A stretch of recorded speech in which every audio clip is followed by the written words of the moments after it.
Sorry about that.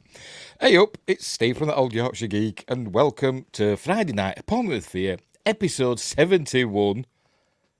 And this week we've got another double bill, 2 double bills in 1 week. I must be mad.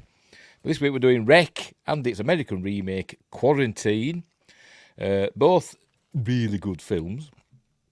But, hang on, let me get rid of that. There we go. Did it. Right, so we're doing Wreck first, obviously. But in the chat already, his Sci-Fi Quest is here, but he doesn't know how long it's going to be. So there must be something up at Casa de Sci-Fi Quest. Windgrace is here, says he's already scared. He's always scared, is Windgrace. He's a right big girl's blouse. That's what he is. And Joshua Kenapke is here. Aloha, peeps. Hello, peeps. Doing his Stavros impression from Harry Enfield. You've no idea what I'm talking about. Never mind. Right.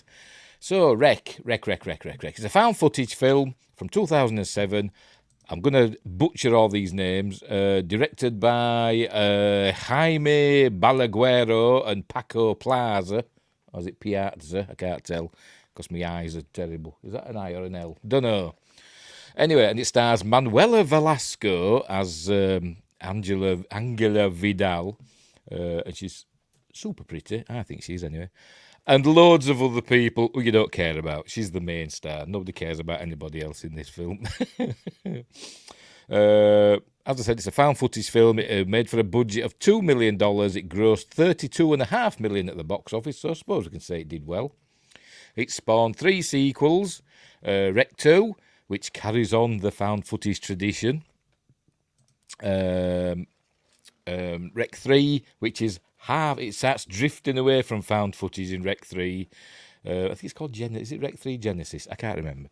Wreck 3, where it kind of half of it or a third of it, or something like that, is in found footage, and then just suddenly, bang, it's a regular film. And Wreck 4 Apocalypse. It's just a normal film. But they're all good films in their own way. Sci-Fi Quest says he doesn't like scary films. Another big girl's blouse. I once got into trouble for calling somebody that. On I don't know if it was on Facebook or Twitter, I can't remember. But I called somebody a big girl's blouse with a big laughing smiley face and all that. Not me, emoji. Because I was just kidding. And I got a right roasting for it. I did, calling somebody a big girl's blouse, saying it was sexist and all that. The cancelled pigs and all that. Unbelievable. Yes, he isn't. Everybody's welcome. Everybody's welcome here. Even if you don't like scary films, you're more than welcome. Because they won't be scary when I'm going through them. I hope. He loves scary films. See, he's telling fibs. He can't make his mind up. Right, so before we start, don't forget, like and subscribe, share the videos, drop a comment, hit the notification bell if you're subscribed already. We're live on YouTube, Rumble and Twitch. Hang on, there's the DVDs. We're doing Wreck first and then Quarantine next. Scoop, tomorrow, fingers crossed, hopefully there's into some disaster. I'm going to do a special episode of Appointment with Fear. I'm going to do Wreck 2. But I'm not going to do it live. I'm going to record it. And, hang on, where are we? It might be here. I don't know. I'm fumbling in the dark. Yes. So tomorrow I'm going to do Wreck 2. I'm going to record it, though. It's not going to be live. And I'll stick that on my channel like a special... Oh, where did it... over there. As like a special, a special episode, so to speak. So I'm going to do that tomorrow. Fingers crossed. Where were we? Live on all those stuff. Later on, I'll upload it to Spotify, Amazon Music Podcasts, and Google Podcasts. I'm also on Facebook, X, and Instagram. Links are in the description, as have links to my 2 books, Mercury Rapids, a light-hearted sci-fi action adventure about UFOs and stuff like that. And it's all a bit of fun. And Silent Predator, a short horror novella about big cats running around a North Yorkshire village, eating people, and all that stuff. It's all a bit of fun. They're on Amazon Kindle and paperback. Give them a whirl. Right, Windgrace, he's telling me I'm sexist and I'm body shaming. About the big. Or big girls, yes. Big girls' blouse. No, I wasn't thinking big girls' blouse. I was thinking of a big girl's blouse, if you know what I mean. The person in it doesn't have to be big, but the blouse maybe. Anyway, Sci-Fi Quest is such a bigot. Anyway, before we dig too much of a hole, big girls don't cry, big girls don't cry. That was the receptionist that said that, wasn't it, in that song? My love. Anyway, whatever. Right, so let's get on with the film, shall we? Where have I put it? It's down here somewhere. Here we go. Let me full screen the bugger before we start. Right. We'll see how we go on with the subtitles. I may have to remove that stuff at the bottom. We'll see how we go. But first, I'll make myself titchy tiny. I can't remember how I do this. Is it that one? Yes, maybe. Or is it that one? Whatever. Tell you what. We will dispense with the stuff and we'll just go for that. Right. Right. So, let's get on with this film, shall we? A Sci-Fi Quest says, sorry, my spelling is so bad. It was meant to be Big Git, lol. Well, Jay at Sidetrack keeps calling me that old Yorkshire git. Because he's funny, you know. Anyway, right. Off we go. Filmax Presenta. Remember, this is a Spanish film. But actually, let me move them before I knock them off. This rip I have acquired is actually the English version. But oddly enough, the English dub. But oddly enough, on this Blu-ray of mine, there isn't an English audio. But anyway, never mind. Not that it matters. You write a book about UFOs and they change it to UAPs. Yes, they did. They can change what they want. There'll always be UFOs to everybody else. Right, we're off. Right, so we start off. Bang. Remember, it's found footage. We're with a film crew, a two-person film crew of Angela Vidal, played by Manuela I've bloody name already, Velasco. Yes, Manuela Velasco. Oh, it was actually an actual TV presenter in Spain. So there we go. It's also an actress, but it's an actual TV presenter. It's a bit like when people like, I forgot her name now, in the UK. Oh, what the bloody hell they call her? Anyway, it's like when, whatever, I know what I mean. So, right, so they're either in this fire station in Barcelona. It's set in Barcelona. It's entirely shot on location. There's no sets or stages or anything like that. It's all on location. She's the presenter of a show called While You Sleep, or While You Are Sleeping, something like that. And they do, like, pieces or programs about people doing the night shifts. And this week, they're at a fire station. So that's that. Cameraman is called Pablo. We learn, bless his lovely smile, bless her, which is unaware of the horrors that await. Oh, Josh Temple's arrived, yay! Good afternoon, everyone. Hope you're all doing well. I hope the harpoon is ready because we have some, I don't know what to call them, infected zombie. I won't spoil it. Infected people to deal with. The harpoon would come in very handy. Right, so she's off. So they're doing some setup in the fire station, talking all about what they get up to. That's the boss fireman. She's whispering to Pablo. She's trying to do an interview with him, and by the look on his face, you can see he's not the most, probably not the most erudite chap, a bit like me. But she's whispering to Pablo, if this is a pain in the ass, just cut, okay. So there we go. So she's interviewing him, and they're talking about what they get on with, and she's trying on the helmet look. There we go. Bless her. Sorry, I'm very taken with Manuela Velasco. That's fiery Latin blood and stuff, but she's very cute in this. She's showing the I forgot what they call them now. Oh, they call them something. I can't remember what they're called. The boots with the trousers built in. They jump into them and pull them up and put the braces on. Suspenders. And it's all jolly good fun. Anyway, to catch up on these chats. Yes, the council is convened. The council of Joshers. We are saved. Anyway, it's a UFO. Then when it's identified, it's FO, and when it lands, it becomes O. Yes, it does. I'll let the other Josh cover this harpooning. I'm still under the weather. Oh dear, I'm missing work because of it. Well, I hope you get better soon. I hope I don't make you feel poorly with all this gore and stuff that's going to be coming up in this film, or these two films. Anyway. Right, so she's having fun and games at the fire station, trying on all the clobber. That's an English word. It's going to check the... what's she looking at here now? Are they looking at the... oh, no, she's the cameraman. I think he bumps into something. That's when she says that. You'll hurt yourself. So she's checking out. They're all eating. They're all the firemen. They're all having their evening meal or whatever. She's been introduced to Manu and Alex, the two firemen she'll be spending the evening with. Sounds like we're surrounded by Joshers. Yes. There's far too many Joshers in this world, if you ask me. I don't mean it. There's not enough Joshers. I'm just joshing.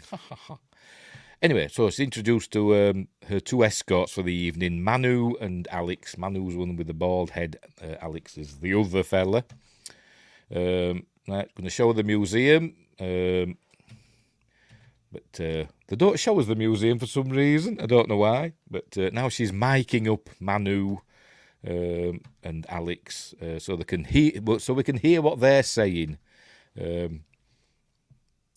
Hang on, a Joshy sat. No, I'm only kidding. I don't want all Joshes to go. I'm kidding. Can never have enough Joshuas. We keep everything in balance. Yes. I'm feeling a bit ill too, but mostly over it today. Hope you feel better soon. Hope there's not something going round in America land. Hey, Josh. Is there another Josh? You never know. I mean, I always say if Deej J pops in, because he's Deej J, I always say, I bet that J stands for Josh. He has neither confirmed nor denied it. Anyway, so back to the thing. There you go. Look at her. Thumbs up. Bless her. Right, so she's asking him questions about what will go on in the night, and he says it's usually quite boring, we'll get a call out, and it's stuff like getting cats out of trees, blah, blah, blah, people locked out of their houses, like I say, putting out fires, etc. In the other film, in Quarantine, they mentioned that as well as being firemen, or fire people, whatever you want to call them, fire crew, they're also paramedics, but they don't mention that in this one. I don't think they do anyway. And they're not bombers. It says they're bombers, but they're not. That's Catalan for fireman, apparently. Because Barcelona, as everybody knows, is in the Catalonia area of Spain. And I've been there once. On my holidays, it were very hot. Right, so anyway, so they're going to go with in the fire truck with Alex and Manu. In a bit, she's bored though because she's waiting for a call. So she's going to explore. She finds reception, and there's two young ladies there in reception. He says, "Oh look, there are women in this fire station," and the one that's sitting down decides she doesn't want to be interviewed and exits stage left, her right. Anyway. So there she goes, don't be embarrassed. And then that's the last that we see of those two. And so she goes back. We see in the dinner hall, they finish their dinner, cleaned up, and she says, they're so clean. Now they're all asleep. Obviously, there's passages of time. They're all asleep now. And so she's trying out the pole. In a minute. There you go. And she's saying it takes me 3 minutes to get from being asleep into the fire truck. Anyway, what's she doing now? She's playing basketball now, look, with them. And having all fun and games. And she gets it in the basket, I think. Is it? Whee, there we go. Did she actually do it? She's no Ellen Ripley, is she, in Alien Resurrection, where she got it in over her shoulder, but never mind. By the way, with it being found footage, a lot of these pauses will be blurry, because it's found footage is very dynamic camera work in it. Anyway, Windgrace says, we did have another Josh in a game stream once, I think. Don't think they came back. He's frightened him off. there can be only 3. The triumvirate of Joshes. The holy trinity of Joshes. Just Tim says, I've been to Barcelona. My grandma and my dad's side came from there. Cool. Well, I say I've been to Barcelona. When I went to Spain, we landed at Barcelona airport. But my holiday was actually in a town called Calella, which is X amount of miles from Barcelona. But anyway. I knew another Josh, an evil Josh, but Josh killed him. Another 3 Joshes. There can be only one. You're going to fight to the death. Anyway, so they're playing basketball. There we go. And, there we go. Then the alarm goes off, and then we go, person trapped in the apartment, didn't need of rescue, so they're off. They're ready to go on the call. See, they're going down the pole, look. Diddly-din, diddly-din, diddly-din, diddly-din, din-din-din, din-din-din, din-din-din, din-din. Sci-Fi Quest knows what I'm on about. Can you confirm where the rain is in Spain? Yes, it's mainly on the plane, apparently. Fan footage is a cover for poor camera work, lol. Pretty much. I love fan footage films, though. I love them. I do. I like the immersion. As it said in the trailer, it said total immersion. I like the immersion because you feel like you're in the film because the cameraman and the camera is part of the action, innit? It's not just watching, it's part of it, isn't it? But anyway, Joshua Knapp says, back in high school, a long time ago, there were 3 Joshes in my church youth group. I was the oldest, with 2 more a year and 2 years younger. 2 more a year and 2 years younger. Right. Good Joshes all. Well, I should hope so. Named after, obviously, a famous biblical Joshua. I can't remember who he... Joshua Moses' brother. Oh, no, that were Aaron, wasn't it? Joshua came after, didn't he, I think. Whatever. My Bible knowledge is sadly lacking these days. Was it VHS that had the found footage of someone as they turned into a zombie? I don't know. I've seen all the VHS films. They started off good. They're not good really now. I don't know. Maybe. I don't know. I can't remember. Right, so... they can't go down the pole. Well, she could, but obviously Pablo can't because he's holding the camera. So they'll go down the stairs instead. They'll jump in the back of the fire truck, and off they go, with the bell going diddly-ding, diddly-ding. It's not a siren. Right, so they're bombing through the streets of Barcelona with Freddie Mercury and Montserrat Caballé singing in their ears, Barcelona, it's such a beautiful horizon. Moses as Chief Lieutenant, yes, took over after and scouted Jericho. Yes, right. I knew it was something to do with Moses. My favourite found footage is probably Afflicted. It is a good film, is that one. I was surprised at how good Afflicted was. It was one of those films that I didn't expect much of it, but it was really good, wasn't it? That's spoilers, I'll not spoil it. That's not a zombie one, is it? And neither is this, actually, but we'll get to that. Right, so they're heading through the streets of Barcelona. That's where she's reminding us, they're just going to help somebody out of their apartment. They're not putting out a fire. So, anyway, they arrive, and the police are already there. They arrive at the building, which is actually the location where they film it. As I said, no studio in this. It's all on location. And before we start, I suppose you know the end of the film. Everybody knows how this film ends. And Quarantine. It was probably in the trailer. I won't pay much attention, to be honest. It was probably in the trailer, where she gets dragged off into the darkness. But this building that they're about to enter has in real life, has a big carving on the top of it. And the filmmakers didn't realise what this carving was until they started making the second film. The second film actually takes place in this building as well. And I'll show you it, actually. So we'll just get rid of that a moment. Let me get out of full screen. And I'll pop it up, because I looked it up on Tinternet. Here we go. I forgot the name of the building. I can't remember. But, hang on. There we go. It's got this carving on the roof of the building, and it's a carving of a woman with these two people, don't know, like mermaids or something, but she's been dragged away by her feet by some monster into the depths, I presume, because maybe it's some sea monster, I don't know, it's not a sea monster in this, but it's a weird coincidence, because at the end of the film, poor Angela gets dragged away by her feet by a monster. So there we go. A coincidence. They didn't even know about it. Right. Or is it a coincidence? Is there such a thing as a coincidence? As Windgrace asked me the other day, you know, are we living in a simulation? Maybe we are. Don't know. Anyway, where are we now? Windgrace says, speaking of Afflicted, I've not seen that. Sounds cool. It is a really good film. I made a good found footage movie. So good, no one's found it yet. I did one, honest. It's on my channel. If you look on my channel for Bumps in the Night. It's like a little 5-minute found footage film I did. Just for fun.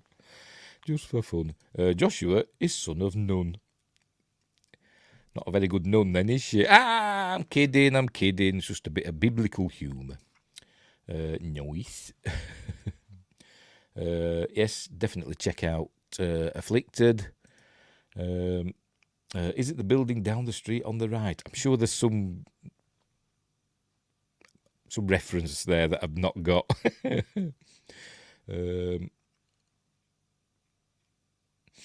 Mos Def. Oh, yeah. Mos Def's not in it, yes. I got that reference. We'll catch up in a minute. Coincidence is not a thing. No, well, with the static thing, I liked that. And I made a crap horror film, if I could ever get it off my old Mac 8 hard drive. Well, I want to see it now. And I bet it's amazing. That's no...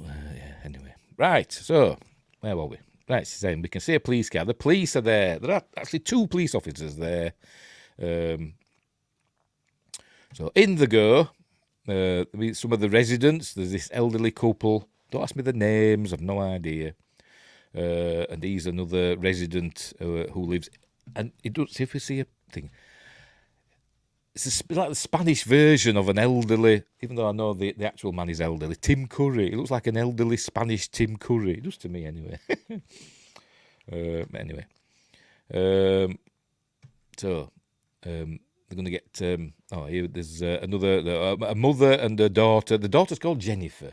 That's what the mother's name is. And apparently, the father of Jennifer, the husband of whatever she's called, went out to get Jennifer. So he's not in the building. So he went out to get her some medicine, because apparently she's got tonsillitis.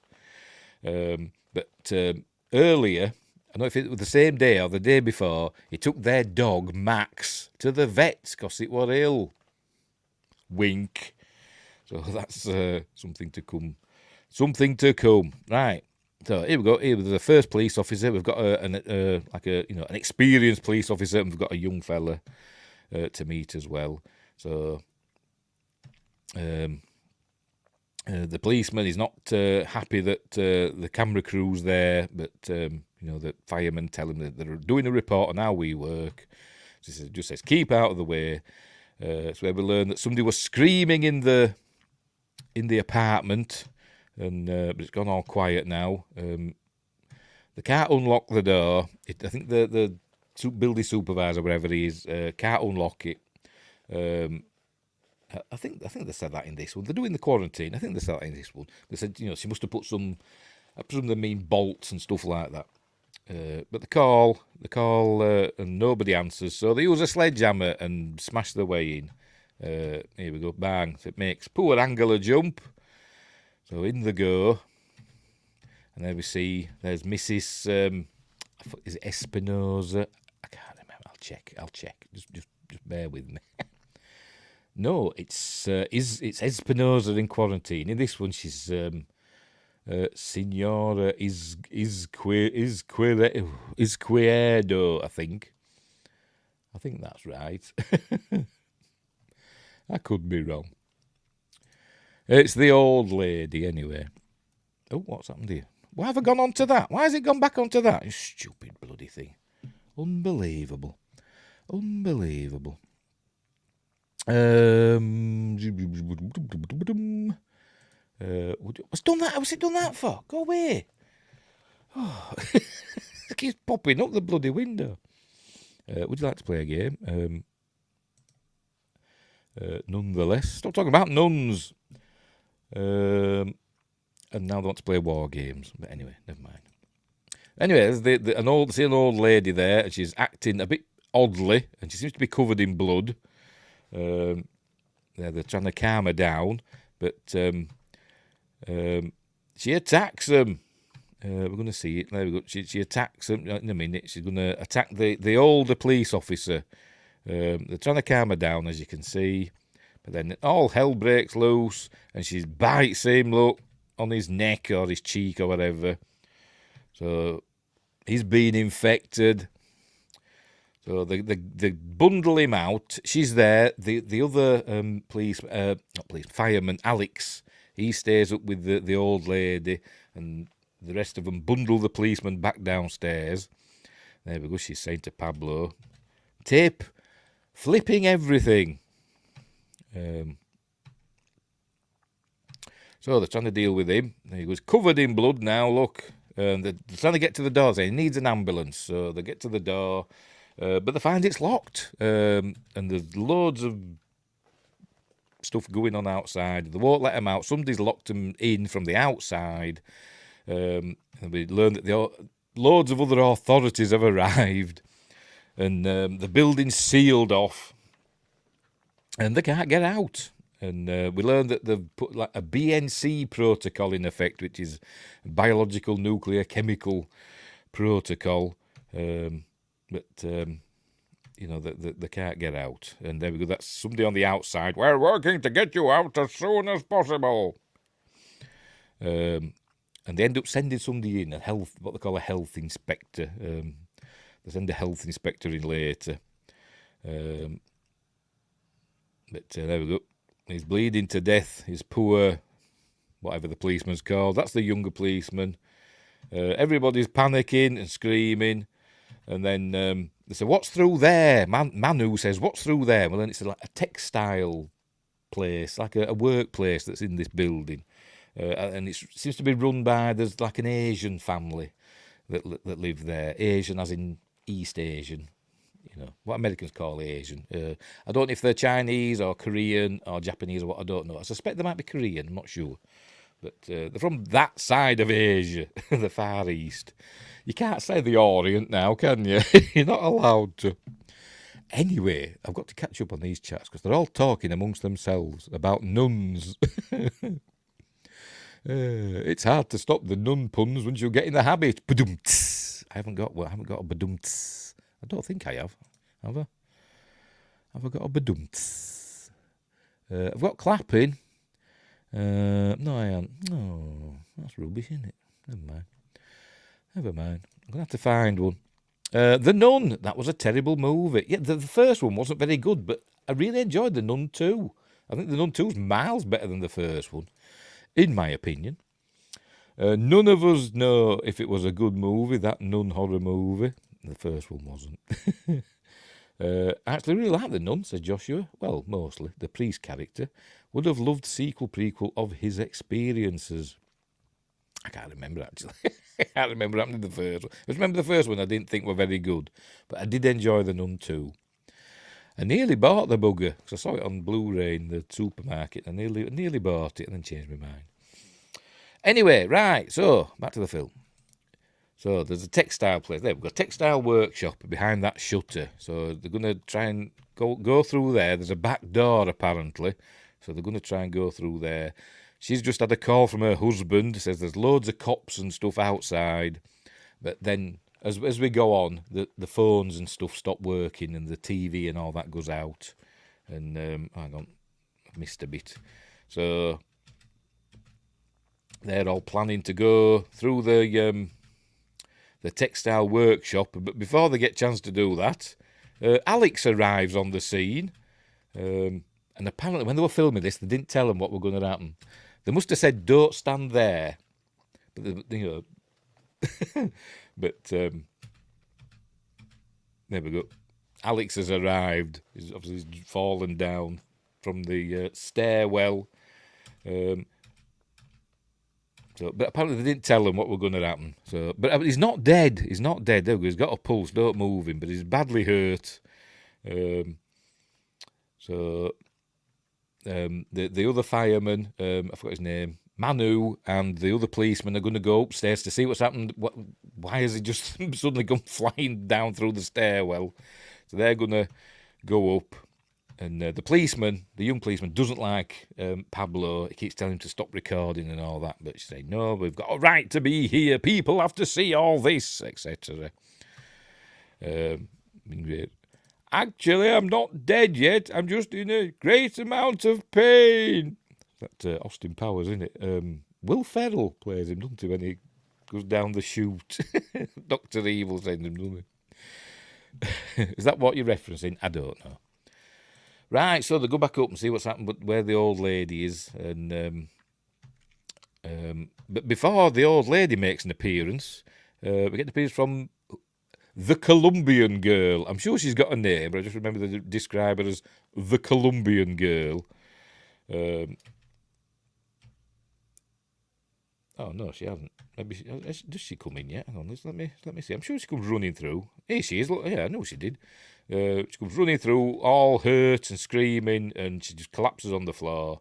And he says she's dead. He checks her pulse. He says she's dead. Oh, is it Python's Holy Grail? All right. I was quoting Monty Python and the Holy Grail. All right, fair enough. Fair enough. I was thinking of Will Ferrell in Austin Powers. Anyway. So fire people can't break out of a building. Not sure if they are trained properly or not. Well, they probably could break out, but they're being told to stay in. But maybe the shutters or something that they've closed up. I don't know. Or iron gates or whatever. I don't know. But they can't get out the front door, so they're going to try and find a back way through the textile workshop. But obviously that doesn't work. I'm definitely smelling of arms. You know, it's a long time since I've seen Monty Python and the Holy Grail, to be honest. It's a long time since I've seen that. I'm more of a Life of Brian fan, to be completely honest. Anyway, hang on. Of course she's hurting. She's literally bouncing off the walls. All of the walls. Don't take her to China. Anyway. So text, and then suddenly the granny comes and she starts running down the corridor, and he's forced to shoot her. He's the policeman. He told, stay back, madam, and all that. She comes screaming down the corridor, and he shoots her. There we see her dead. There you go. She jumped on me, and poor. Angela is all scared and stuff. She's, they were expecting a nice, pleasant evening, going out with the fire crew, helping cats out of trees and stuff like that, and they just ended up in a blooming horror film, literally. The armour's bit was Ferrell's character. That's sad. Don't remember all of it. It's been a while since I've seen Austin Powers as well. No, simply she did it to herself. She can't help herself for reasons that we will find out. Well, not really. We don't really find out in this film. We find out more in the second film what's going on with him. We're given clues towards the end of this one. Anyway. That's a weird pause, isn't it? It makes him look like Nosferatu, doesn't it? Or some sort of rat boy. But I say he's not happy with the cameraman again. But no, she wants to see it again for some reason to make sure that he got it on film. Excuse me. So do a bit of rewind and we see it again. Right, so we go back downstairs. We've got strict orders to stay in the hall. I'm looking at the door, and it does look like there's iron gates or something over the the glass door. It looks like there's iron gates, so somebody's locked them by the looks of it, so they probably can't get out. But maybe he could whack it with his huge mallet that he's got. But anyway, so everybody's panicking. They go through through the textile workshop. They can't get out the back way either. I think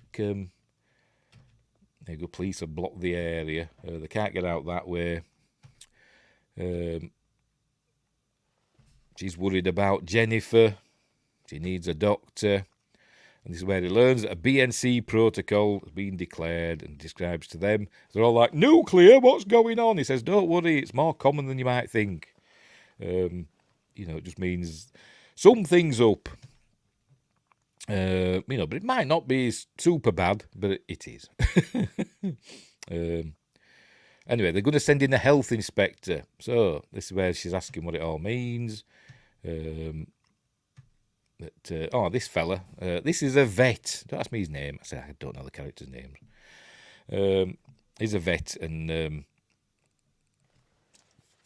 he's been looking after the injured, but they're saying they won't hang on much longer. Right, so on to where I think where we learn that the phones have gone off as well. He's not happy. His old Spanish Tim Curry. And right, what's happening next? What's going on? I can't remember. Bloody hell. Oh my, they want to find a key. I think they mention another way out up through another room onto like a patio or something like that. Something that can climb onto. I think it's that one. And there's a key, and he smashes this window. There must be some keys in there. So they're going to try and find another way out through another room. There you go. They get to this window. See, they're going to get out that way, of that balcony. That's what I'm thinking. Patio. What am I on about? A balcony. But they stop there. There's armed police and stuff pointing guns at them and telling them not to, to get away from the windows. And then there's helicopters flying about, and then all plastic drops down and start, taping them in. So they can't get out, and they're told to stay away from the windows. Everybody's panicking. He ends up pointing his gun at people. Does the policeman, because he's freaking out a bit, which is to be expected. So they all retire to the textile workshop, where she's does a recap to camera. There's Angela. This is the vet trying to deal with the injuries on the older policeman and Alex. And apparently he was bitten by the old woman, and maybe, I don't know, did he stagger out of the apartment and fall down the stairwell? I don't know, it doesn't tell us, but there we go. Nice gory makeup effects, and he's even got white eyes, look. And early on they think it's rabies. Anyway. So is it like the Australian movie Brain Dead, a.k.a. Dead Alive? I don't know.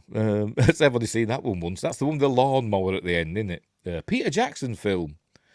I don't know. No, it's not. It's not, I don't think. Or is it more like Undead? I don't want to spoil it this early on about what really is going on. But they're infected, let's just put it that way. Is the key in a box that a guy with spikes in his head keeps asking for? I don't know. Oh, that box, yes, of Thingamabob, Hellraiser, yes. Anyway, so he's trying to keep these stable, and I said they're obviously not well. There you go. He's very injured. Is that a literal Spanish translation? Maybe it is. I don't know. But they're reminding us what's happened to him. But they say, how could an old lady do this to two grown men? Obviously, because she's crazy and all that jazz. See, he's surprised by it all.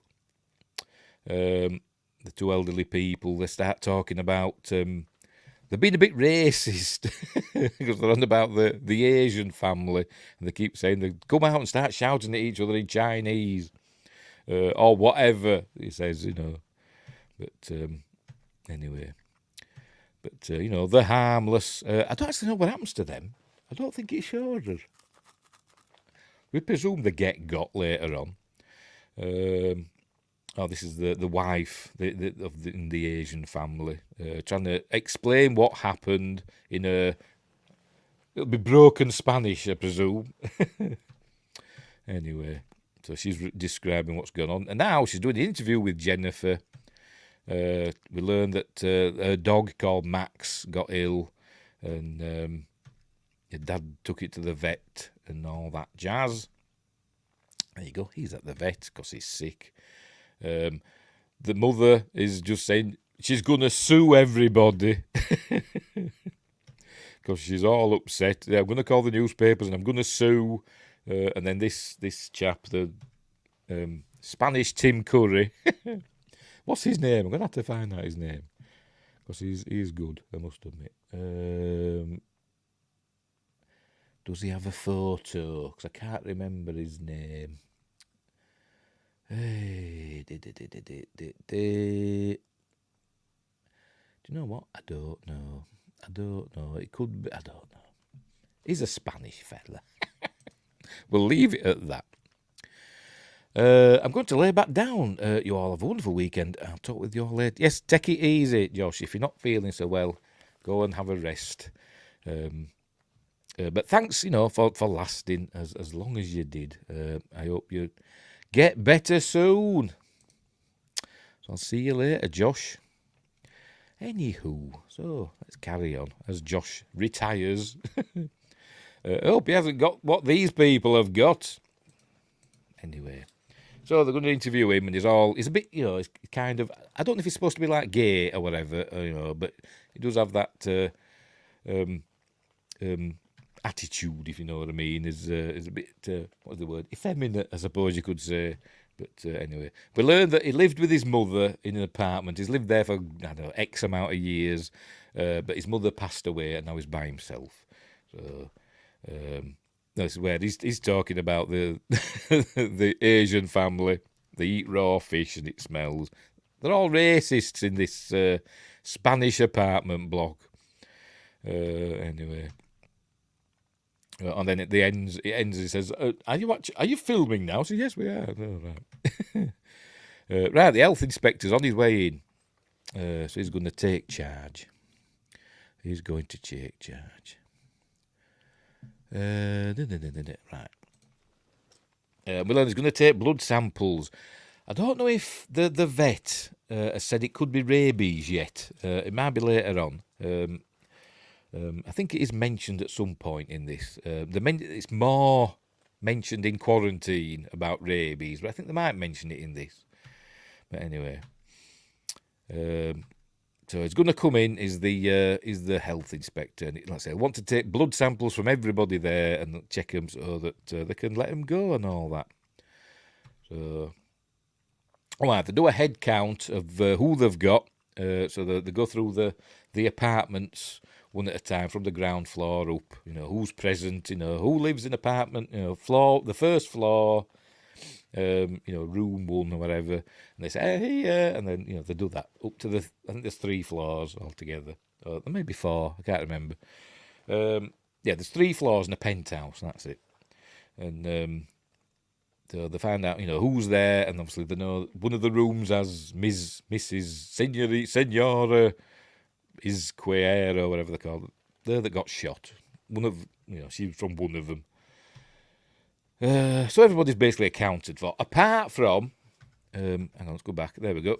The Asian family, her father is in their room sick. But I don't know if we ever see him. I don't remember seeing him. Maybe it's quick, or maybe because, as I said, the camera moves about a lot. So I might have missed him. I might have seen him, but not realised it were him. I don't know. We'll have to keep an eye out for him. An elderly Asian chap. Keep an eye out for him. That's where we learn about the penthouse. Nobody lives there. Nobody lives there. It's been closed for years. Some doctor from Madrid, but he hasn't been back for years. Owns it. So nobody's up there. So right, she's on about her dad again.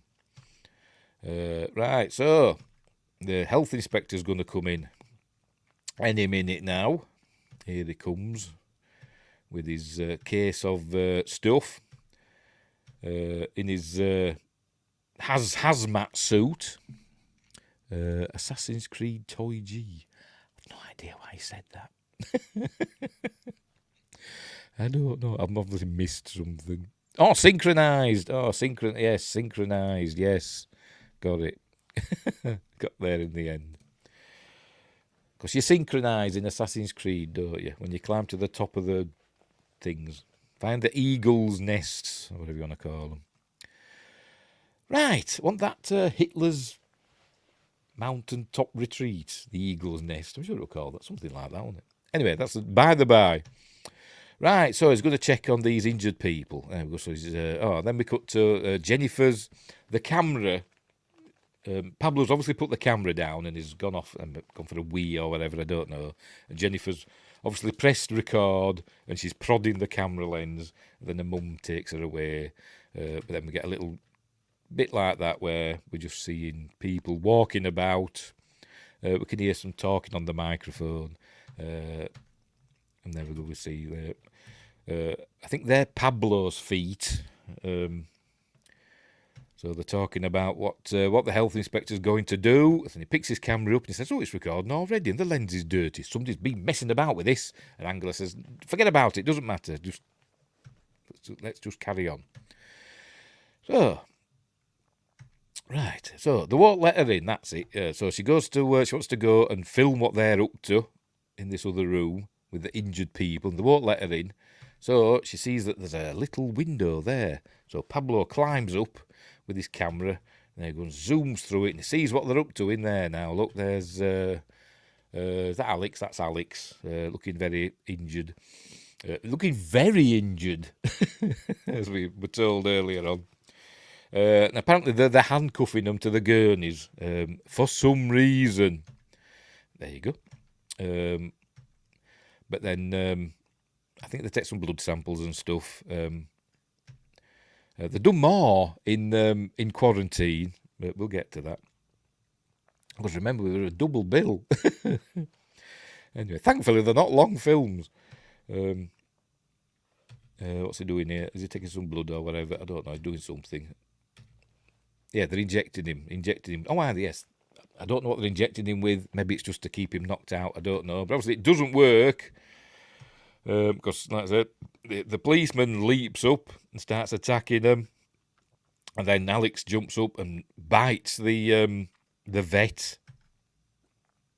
They all come running out. They pull the door shut. And the vet's saying, I'm all right. And says, no, you're being bit. It spreads through saliva. So maybe they don't mention rabies in this. I don't know. I can't remember. Maybe they don't. But maybe it's implied rather than mentioned. And it spreads through saliva. We can't let you out. The other injured people are handcuffed. So if you're not infected, you'll still be fine. But let's see what happens.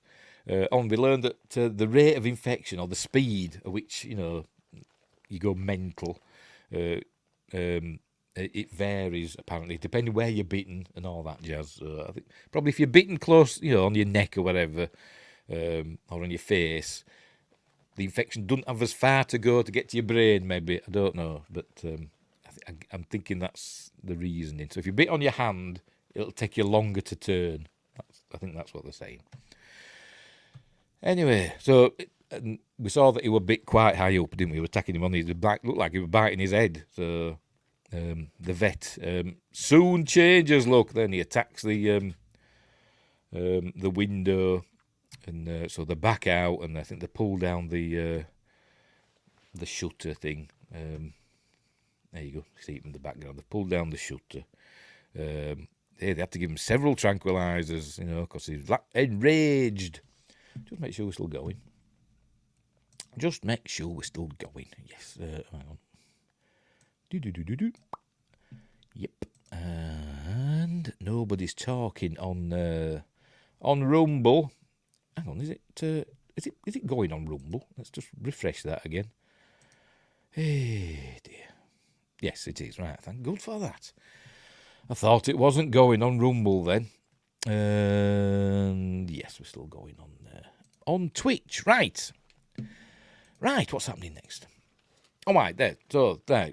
They're asking the health inspector, why have they come here? What's going on? And he says all he knows is that they got a call from a vet that a dog that were taken in were getting all aggressive, and it started attacking the other animals. And then after a short while, those other animals started acting aggressively. So they came, the dog's tag or whatever led them to this address. Why don't they just ask the vet and say, who brought this dog in? He goes, they don't just take a thing in, do you? They want to know your details, don't they? But anyway, they got this address from the dog's tag, and she says, what's the dog called, Max? And he says, yes. And so they all look over to Jennifer and her mother there, and she's saying, she's just got tonsillitis. In quarantine, they said bronchitis, but in this one, she said, she's just got tonsillitis. So they're all like suspicious now of Jennifer. It's, there you go. Bullshit. But then Jennifer turns into an infected person and attacks her mother. You ready? There you go. Bites her face and runs off up the stairs. Screaming, like kids do. And goes running up the stairs. So now we know that Jennifer's mother is infected. So they handcuff her to the banister, whatever the hell they call it, the handrail. This is where his father, on about the Asian family's father, that I don't think we ever see. Maybe we do, I don't know. But anyway, so they're going to go and find Jennifer. So they go up, they're back up in Mrs. whatever her name is. I can't remember. I keep forgetting.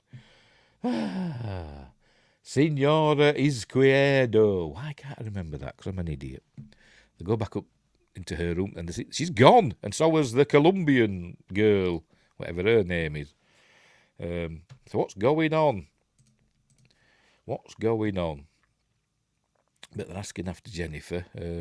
Who's this? There's the policeman and Manu. And obviously Pablo's there, and I'm sure Angela's knocking about as well. There we go. They find Jennifer. She's there, and obviously she attacks because she's, not possessed. Spoilers. She's infected. She's infected, and obviously she attacks him, and I think she bites the policeman. I think she does, and then Mrs. I'm going to call her Mrs. I, Miss Izquierdo. She reappears. Remember, he shot her not so long ago, but she's up and about. So Manu whacks her with his mallet. Remember that he used to break the door. He's still brandishing that. Takes her out with the mallet. There she was, legged out. So they all go running back downstairs.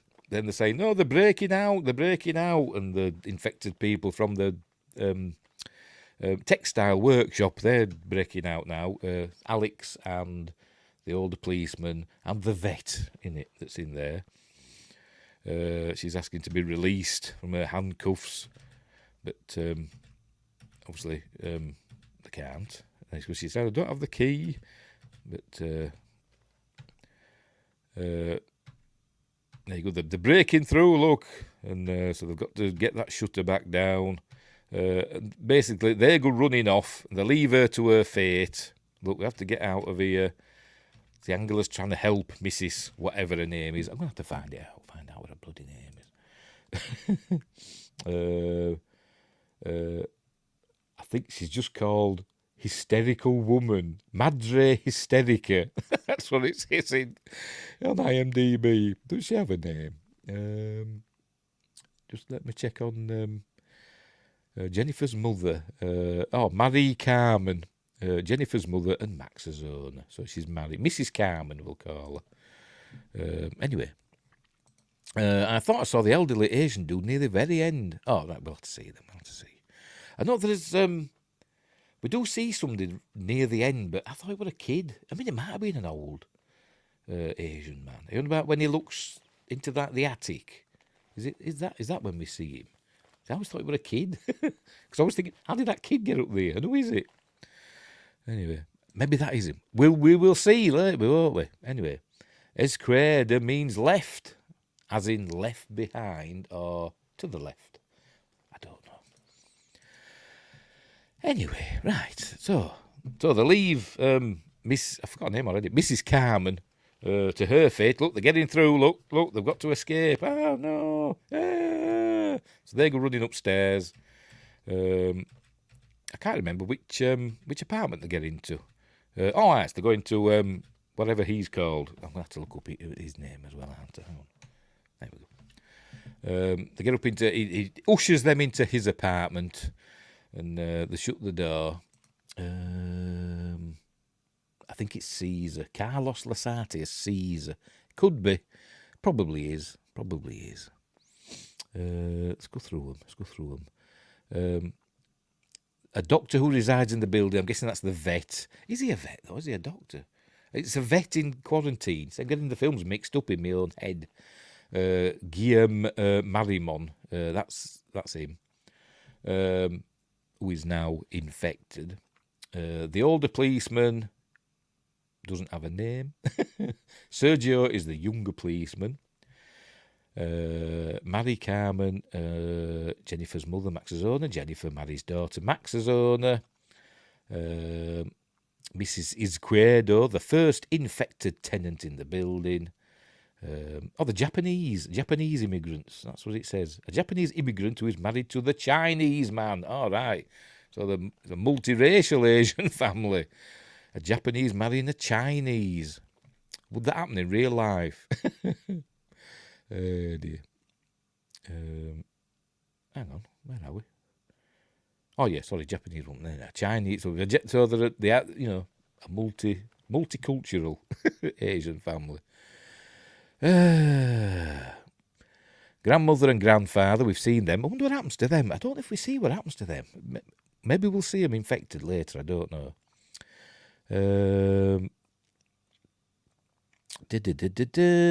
Just somebody as the doctor. Have they got that wrong? I think they've got that. Somebody's put that in the wrong Wikipedia listing. A Colombian girl, a young tenant in the building. There we go. Right. Oh no. Yes, we have seen him. The kid, the Chinese child, the Chinese man and Japanese woman's young son. We've seen him, haven't we? It does say child in the attic for later. I said, is that? I don't know. But there's no listing of the Japanese woman's father. I wonder if that's supposed to be the child in the attic. I don't know. Anyway, where were we? Left as in on the left. Okie dokie. Penthouse Doc is related to Mengele. Is he? I don't know. I didn't notice that. Anyway, right. So they get into we'll call him Cesar's apartment. They lock themselves in. I think they've got the. He's asking where you're beaten. She says no. She's upset about what they were doing to Mrs. Carmen. They were biting her face, eating her face off, and they were saying they could all be infected by now. Obviously, Cesar's not very happy. And what's going on in Cesar's apartment? Is it like his office as well? I don't know, but what's going on in there? Because he's got another part of his apartment. Because the health inspectors run in there as well. And there we go. I don't know, it's like a bathroom or something. But it's got like a shutter that goes across. He's telling them to go away because he's been bitten. And, hang on. So they come out, look, I've been bitten, they come out, and he's got this shutter here that he pulls across. Actually, no, the health inspector does it himself. But it doesn't take long for him to change. He locks the door, look, and they're still trying to find a way out. It's where we're told that, don't come near the windows, don't try and get out or they'll take drastic measures. I don't know if because the TV's not working in this one.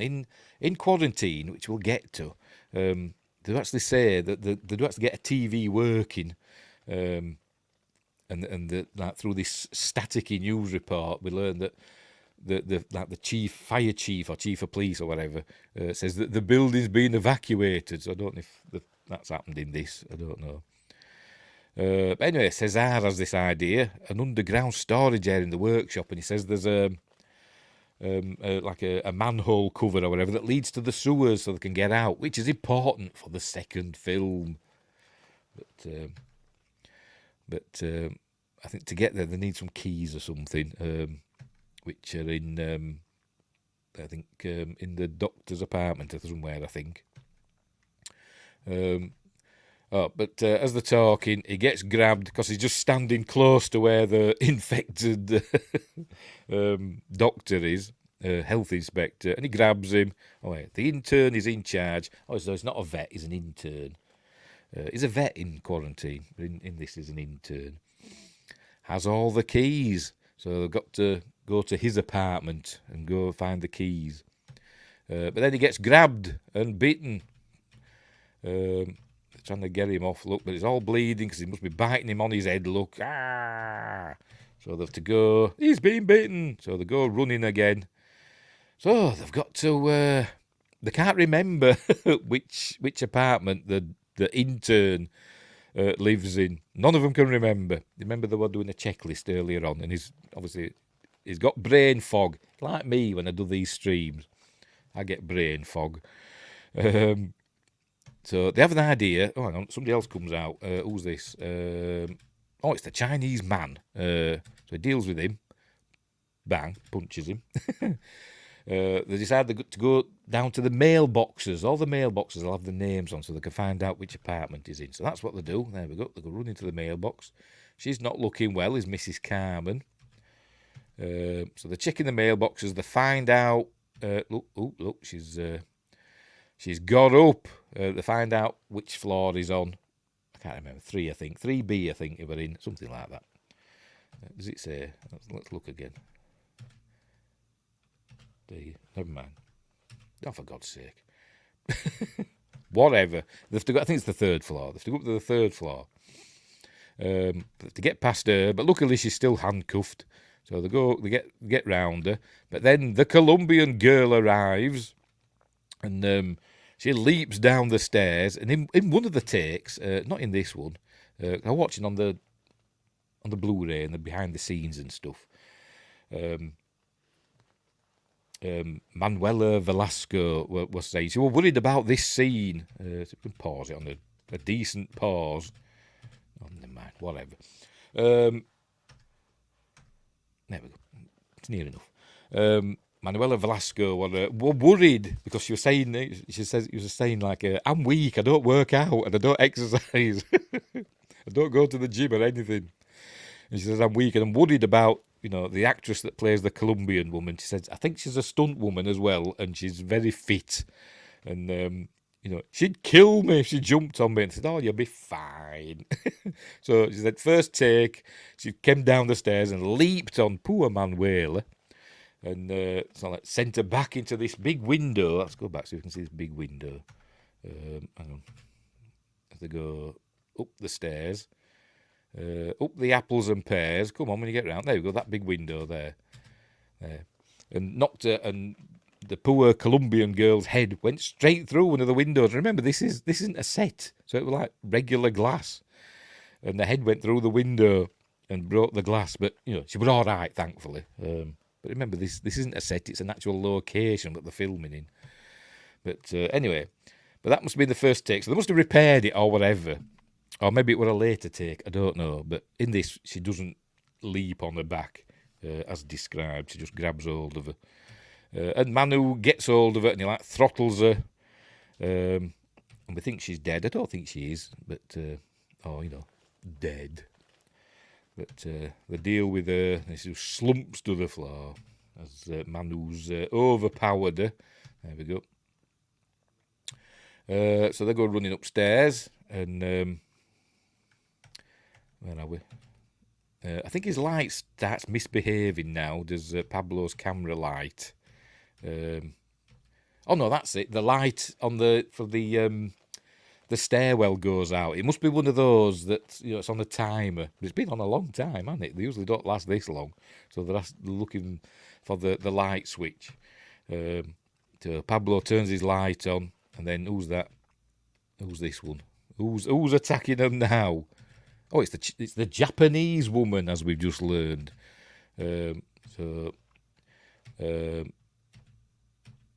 Attacking. What do they do with her? I can't remember. So I've got to. Oh, I think Manu here. I think he gets bitten now by the Japanese woman. So he gets infected.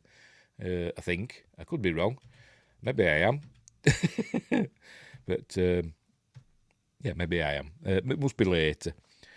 So they dealt with her. So they go running up to the intern's apartment. So they go in. They're looking for the keys. She's going through all the drawers, and she can't find the keys. And she's all panicking. Eventually, she finds them. But it's a big set of keys, and she doesn't know which is which.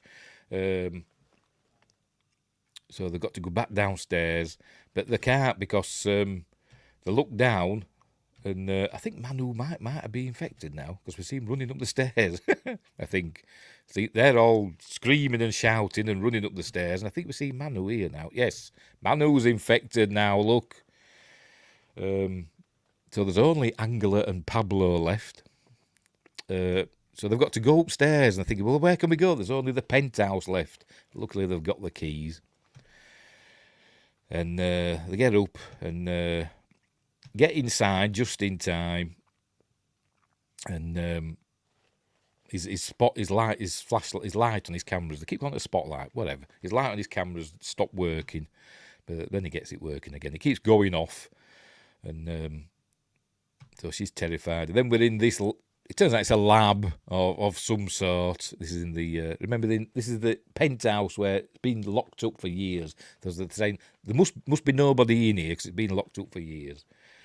But we see there's all this lab equipment, and then we see these photos. They all seem to be of the same person. We find out soon. There we go. And this is the clue of what's going on. It's all about possession.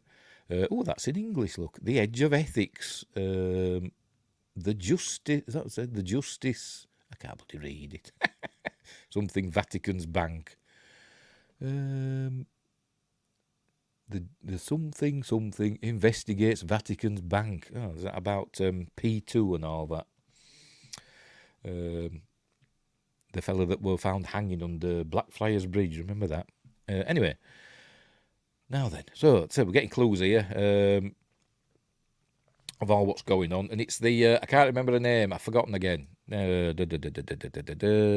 is he? The Medeiros girl, who's now the Medeiros woman, but actually played by a man in this film that we're gonna see soon. Played by Javier Botet. Well, the only thing I think I've seen him in other things, but the only thing recently I remember seeing his name in is Last Voyage of the Demeter, where he played Dracula in that. But anyway, so we're getting clues here about what's going on. It's all to do with possession. It's not rabies, and they're not zombies. They're actually possessed somehow. It goes more into it in the second film. The possessed girl. She was Portuguese, apparently. Oh, pardon me. Let me have a drink. Oh, crikey. So apparently the Vatican has authorised these experiments into this possessed girl, and they put her through, like, ungodly experiments and torture and stuff like that. Because apparently, she disappeared from a hospital or whatever, being brought here, all at the Vatican's bidding, apparently. There you go. The hospital denies releasing the girl who disappeared in the night. And anyway, So it's all about that. So they've been experimenting with essentially taking a possessed person's blood and making it some sort of vaccine or serum, either to cure possession or to make other people possessed. But as we find out, the possessed person, they now can, infect other people with essentially a demonic virus sort of thing. But that's what's been going on. Have you ever seen a movie where a mirror is the gateway to hell? I can't remember the name. I saw it a few times years ago. No. There was that film, was it Oculus? That with Karen Gillan. There was that one, that had a mirror in it. But I can't remember if it was a gateway to hell. And there's the old film, isn't there, with Peter Cushing, where there's that haunted mirror. But I don't know about a gateway to hell. I might have done, but as I keep saying, you know what my memory's like. I do genuinely have a struggle, like just remembering things, just I mustn't have a good index in my brain. But if I'm reminded of something, if somebody describes something to me, I can go, oh yes, I can remember that now. But just searching my memory, I can't do it for some reason. Maybe, it's because I've got Alzheimer's or something, probably. I don't know. Anyway, so they're routing through this apartment, wonder it's going on. We see all this religious paraphernalia. I'm looking out for mentions of Mengele. Maybe it is there, I don't know. I'm trying to see. But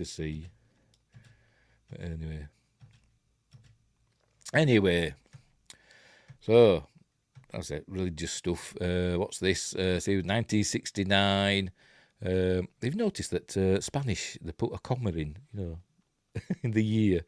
I noticed it at the end of the film when it said 2007. It was like 2,007. I thought, how peculiar. Bless them. Bless the Spanish. Or maybe it's just a general European thing, I don't know. But I've no idea what that says. Personal guarantee. What is this then? Don't know. But it's April 1969. What does it say? Is it some sort of bank? Mercantile Sociedad. So is money exchanged hands? Maybe. I don't know. See more stuff. And they find a tape recorder. There we go. And it won't work because there's no power. It must have batteries in. So we start hearing the voice of this doctor. That has, I won't say Doctor Who, the doctor that has been doing experiments on the Medeiros girl, and then he gets an order X amount of years ago. Don't ask me how far. I don't know if it says how many years the apartment's been locked up, but it's been given an order from the Vatican to basically, terminate her and, stop the experiments. But I don't think he can, so he seals up the room. He says he sealed it up and she won't be able to get out. So I'm guessing he's like sealed it, blessed it, in a religious way, which kind of reminded me a bit of Graham Masterson's The Devils of D-Day, where they seal a demon in a tank. Great film. Great book, which would make a great film. Yes, it did. Yes, the Constantine, the Keanu Reeves one used a mirror to trap a demon. Yes. Professor Noby. Another that rings a bell. Tell you, I'm useless at bringing things forward, but that rings a bell. I don't know. Anyway, where were we? So they basically sealed her in and think she's trapped forever in this apartment. There they go. The Medeiros girl must die. But they said they couldn't kill her, so he just sealed her in. If anything goes wrong, may God help us. And then the attic door swings down, nearly whacks her on the edge. She just walks past, and then it just swings. And I thought, I wonder if she knew that were coming or whatever, Oh, yes, of course. Yes, Evil Dead. Yes, of course.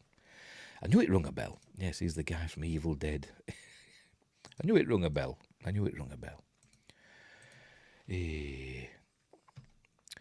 Where were we? So that the attic doors swung down. So Pablo puts his camera up there and has a look round, and we don't see anything until we see something. And there we go. We see a weird child that's all manky look. It's not a Japanese fella, is it? Is it? It's not the old man, is it? It's a kid, isn't it? And it's, it says in the credits thing, well, in the Wikipedia listing, it says child in attic, Victor Masagwe. I don't think we ever see Pablo, do we? We just hear the voice of Pablo. I don't think we ever see him. Does it say anything in the trivia?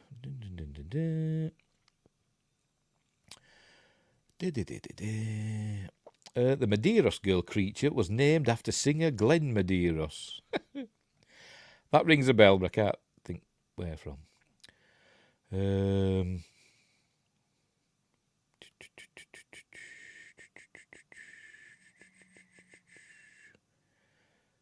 Yeah, don't know, and I don't know what's happened to the, like I said, the old Japanese woman's father. I don't know. Maybe they just thought, oh, what happened then? Maybe they just thought, what the heck? It's a shambles. Anyway, the light goes off because he falls down. We don't see that kid again. He turns on the night vision, the light's broken. So now she's feeling around in the dark. And apparently it is actually pitch black, and that's they film it with a night vision camera. Not like in Quarantine, which we'll get to, where the bit in this isn't actually not in pitch darkness. They're saying, oh, it'd be unsafe. Americans. Sorry, Wayne, Grace and Joshua. But these tough Spanish filmmakers are actually filming it in the dark, in the pitch black. Anyway, so they're trying to hide, and this is when we see the Medeiros girl. There we go, played by Javier Botet, who's like, I don't know, it's like 7 foot tall or something like that. Let's have a look, see if it says. I don't know how tall he is, but he's really thin. He's like the Spanish version of Doug Jones, who played this character in Quarantine. Let's have a look. He played the Slender Man in the 2018 film. Only played Mama in the film Mama, which is a decent flick. Anyway, let's have a look, see if it says how tall he is. I know he's quite tall. He's 6'7", 201 centimetres, 6'7", right. And he's very, very thin, but he's playing a woman in this. That's a Hollywood thing, not real America. Yeah. I don't know. I don't know. That's another reference I don't get. Sorry. Right, anyway. There we see the Medeiros girl. And so they've got to not make a sound, but Angela's giving it all. Women. And Castellar Daniel Garcia says, this is an ominous film. Yes, it is. It is. So the hiding bit, trying not to make a sound, and there we see the creature bumbling about. I know it's supposed to be a woman, we can see her boobies, but we know it's not a real woman, don't we? It's a fella in a prosthetic, so does it matter? Or will YouTube get cross? I don't know. Anyway, I'll try not to linger, but anyway, it's really scary. It's bumbling about, and with underpants and stuff on. So I'm guessing this is the Medeiros girl that has lived up there for X amount of years. Is she immortal? Does she have to eat? Has she been eating rats and stuff? I don't know. Or will she just not die? And that's why she's so thin. But I don't know how long it's been. Has it been since 1969? I don't know. It doesn't say. I can't remember if it says in the second film, which we're going to watch tomorrow. Anyway, so she's trying her best. Poor Angela. But they try and sneak past, but Pablo bumps into something, and the Medeiros girl tries to get them, so they've got to run, and Pablo gets got. There we go, getting beaten to death by a possessed, well, it's the grounds, patient zero, isn't she? The possessed Medeiros girl, Tristana, her first name, Tristana Medeiros. Beaten to death, and then we go. The camera ends up on the floor, and then we see Angela makes her way towards it, and falls down. In a minute. Oh no, I'm lying. I'm not at that bit yet. She's picked the camera up, and she's getting chased now by the Medeiros girl. Then she falls down with the camera, and this is the famous scene where she gets dragged away into the darkness before she can reach the camera. But let's have a look at some cleavage before that happens. Come on, look, does it now, doesn't it? But she has a look round and she gets dragged off. Come on, off you go. Off you go. Oh, for God's sake. Oh, dear. There she goes. Into the darkness. And the film ends. For some reason they put that at the end, for some reason. But then the film ends. Directed by Jaime Balaguero and Paco Plaza. It is Plaza, not Piazza. An excellent film. I think, in my opinion, it's better than Quarantine. Although I do like Quarantine, but I do like this one better. But we're going to look at Quarantine now. But this one is better, in my opinion. I like that it does have a supernatural thing at the end. We see that in Quarantine, they try and keep it, I don't know, scientific. But although this does have scientific overtones into it, in that they're trying to make some sort of demon vaccine or something, I don't know, but it does have that supernatural religious aspect to it, doesn't it? So anyway, right, so make myself big again while I sort out the next film, because we're moving on now to Quarantine. But as I said, tomorrow, fingers crossed, I'm going to do Rec 2. I'm going to record like this. I'll just do it like this. I'm going to record it as live, so there'll be no edits or anything like that. It'll be all me forgetting things and stuff like that. It's just that I'm not doing it live. I'll just be recording it. Yes, the intermission.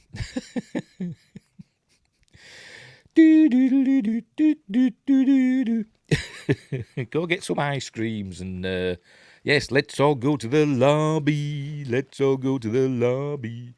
And get some, in the UK, a woman had come with a tray at the cinema with popcorn and Chiara. It's an orange drink. It's too orangey for crows, Chiara, and ice creams and stuff like that. And it never ran out. She had this little tray, and there'd be like a big long queue. This is going back in the old days, when I was a kid. A big long queue going all the way, because she used to come into the cinema, into the theatre, with the screeners and everything. And there'd be a big long queue, and everybody would get whatever they wanted. It never ran out. It was like Mary Poppins' bag. Anyway, that's by the by. By the by. And Sci-Fi Quest has found the name of that movie. Well then, tell us what it is, man.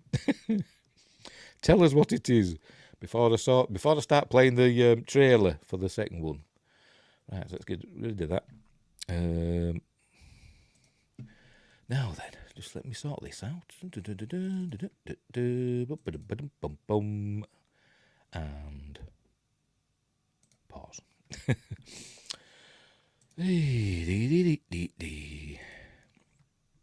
can get rid of that now, can't I?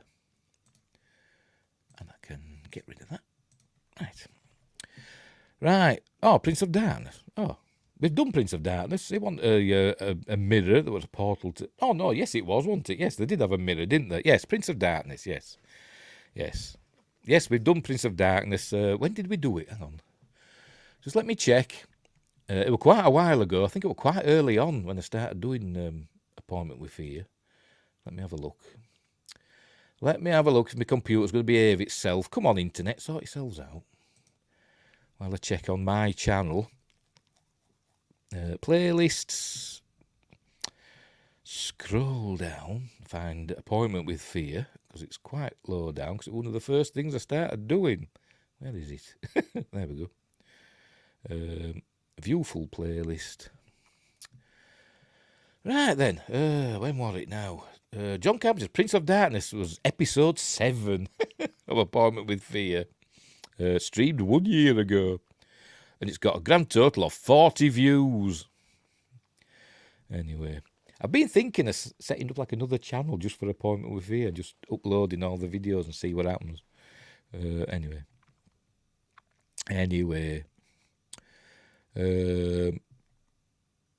So, right, yes. Yes, it was episode 7.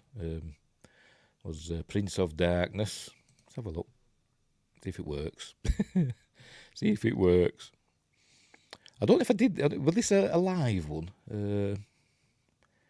Or was it when I used to record them? Shut up. Shut up. I can't remember. Let's have a look. See if I've got a chat box. No, I might have recorded it. I can't remember if I did them live from the beginning or if I recorded them. Anyway, I'll put the copy video. I'll put the link in the chat. You can check it out if you want. Can't you? Anyway, right. So we're moving on to Quarantine, which is the American remake of Wreck, and a pretty good one in my opinion. It had a huge budget compared to Wreck. Remember, Wreck had a budget of $2 million. The budget on Quarantine was $12 million, and its box office was $41 million. So it kind of did okay, I suppose. Horror films generally do okay, don't they? But $12 million is quite a big budget for a horror film, particularly back in 2008. Directed by John Eric Dowdle, and written by John Eric Dowdle and his brother Drew Dowdle. I hope I'm pronouncing that right. The previous film was the Poughkeepsie Tapes, which is a good found footage film. A really good found footage film. It's probably what got them this gig. And John Eric Dowdle has gone on to do other horror films. He directed Devil. That's the one that was supposed to usher in a series of films from M. Night Shyamalan, produced by him. It's the one where they're all trapped in an elevator with somebody that's, the devil in it. It's a decent film. It's quite a good film. What else did he do? He did something else as well, and I've forgotten. Oh, what was it? I'm going to have to look. 2 films of his I've seen, and I thought they were quite good. Well, 3 now. 4, to be honest. Poughkeepsie Tapes, Quarantine, Devil, and, As Above, So Below. Another found footage film, which, again, is decent. That's the one where they're going to the Paris catacombs. That's a good one. And he did a film called No Escape with Owen Wilson and Pierce Brosnan. I don't know if I've seen that one. Don't think I have. No, I don't think I've seen that one. Right, so, anyway, where were we? What did I say? $12 million budget, stars Jennifer Carpenter, who plays the Angela Vidal role, same name. Jay Hernandez, Columbus Short. I've never heard of the others. The only other person I've heard of, there's Rade. I don't know how to pronounce his name. You'll know his face. Rade Serbidic. I don't know how to bloody pronounce his name. You'll see his face. You say, him. He's been in loads of stuff. X-Men First Class, The Saint, Mission Impossible 2, Harry Potter and the Deathly Hallows. What else? Snatch. I thought he were in. I'll see it. I'm going to see it. Hang on. Where are we? I can't find it. The film. Maybe you want in that film I'm thinking of. I thought it was in John Wick. I must be thinking of somebody else. Because it's not there on the list, so he mustn't have been in John Wick. But anyway, it's been in loads of stuff. You'll know his face when you see it. In the remake of The Fog, which, not his greatest thing. Eyes Wide Shut, he were in that. Mighty Joe Young, the remake, not the original. Anyway, so there we go. You'll know him. You'll know him when you see him. You'll say, that fella. He's in this. And I said, only him and Jennifer Carpenter and Doug Jones are the names that I know in this. But anyway, it's essentially the same film, but Yes, as above, so below. It was good. Yes, it was good. It was good. 2 new Predator movies in the works. Yes, I've heard of one of them. Anyway. What else? Well, I'm going to say something. I forgot what it was now. What am I going to say? I've forgotten. Prey 2 and Badlands. Oh, right. I saw something about a Predator and I can't remember what it was. But yeah, I knew they were doing a Prey 2. I liked Prey. I thought it was good. What were we going to say? A decent remake, although they do drift away from the religious aspect, and it's essentially just, spoilers, they call it a doomsday virus in this. There's no possession and all that. It's just a virus. Somewhat akin to the 28 Days Later virus, I suppose you could say. It's close to that, isn't it? I watched it with the Dowdle brothers commentary, and not once in the commentary did they mention the film Wreck that their film was based on.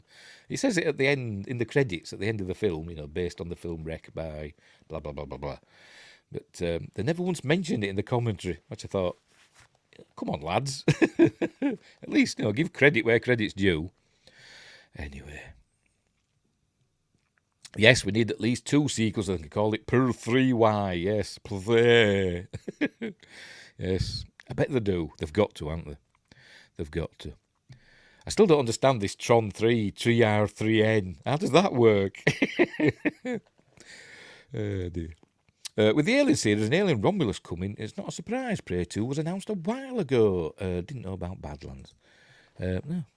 Anyway, right, so I'll get rid of myself and we'll watch the trailer for Quarantine, and then we'll get on with it, shall we? We'll get on with it.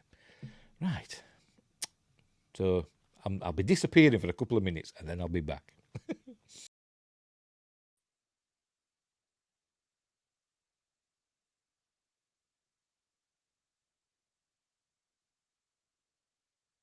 Ready? Okay. Hi, I'm Angela Vidal. We're in Los Angeles, traveling along with the fire department. Is that so bad? These are the men you'll be shadowing tonight. Wherever they go, you go too. Police are here. It might be a little more serious than we thought. A woman was screaming bloody murder back there. Fire department's about to begin the rescue process. Police say that she lives alone. She's not very social. Okay. We're gonna get you some medical help, okay?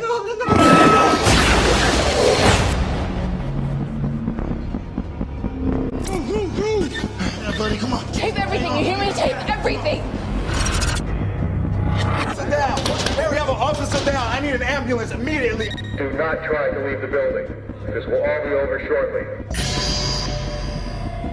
Why are they isolating I know us? more than you do right now, okay? We were told that tenants inside need medical aid. Chief! Everyone's been evacuated. Everyone's completely safe. Why would he say that? I can't get through to my husband and my daughter has a We gotta get out of here. We're filming this! People are gonna see what you're doing now! We go out! They're not gonna let us out of here alive, are they? No matter what happens, just keep moving. My daughter has a fever. I think I know what this is. We need to talk to her. Whose apartment is this? Oh my God. You have no idea how bad this thing is. The man who lives here. Let me get out of here!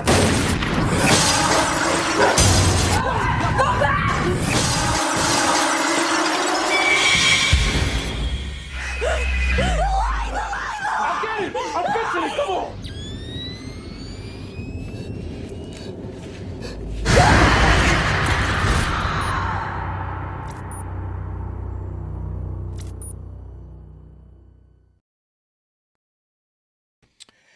Right, containthetruth.com. Does that still work? Shall we check it? See what happens. See what happens. I bet we get a 4. Was it 4? I don't know what the hell I call it.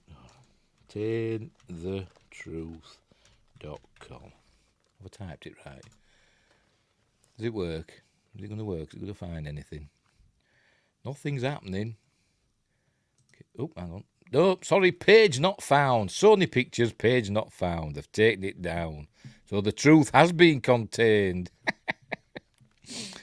Anyway, Joshua says, changing the source of the situation in this is so bland. It's a bit naff, isn't it? They could have...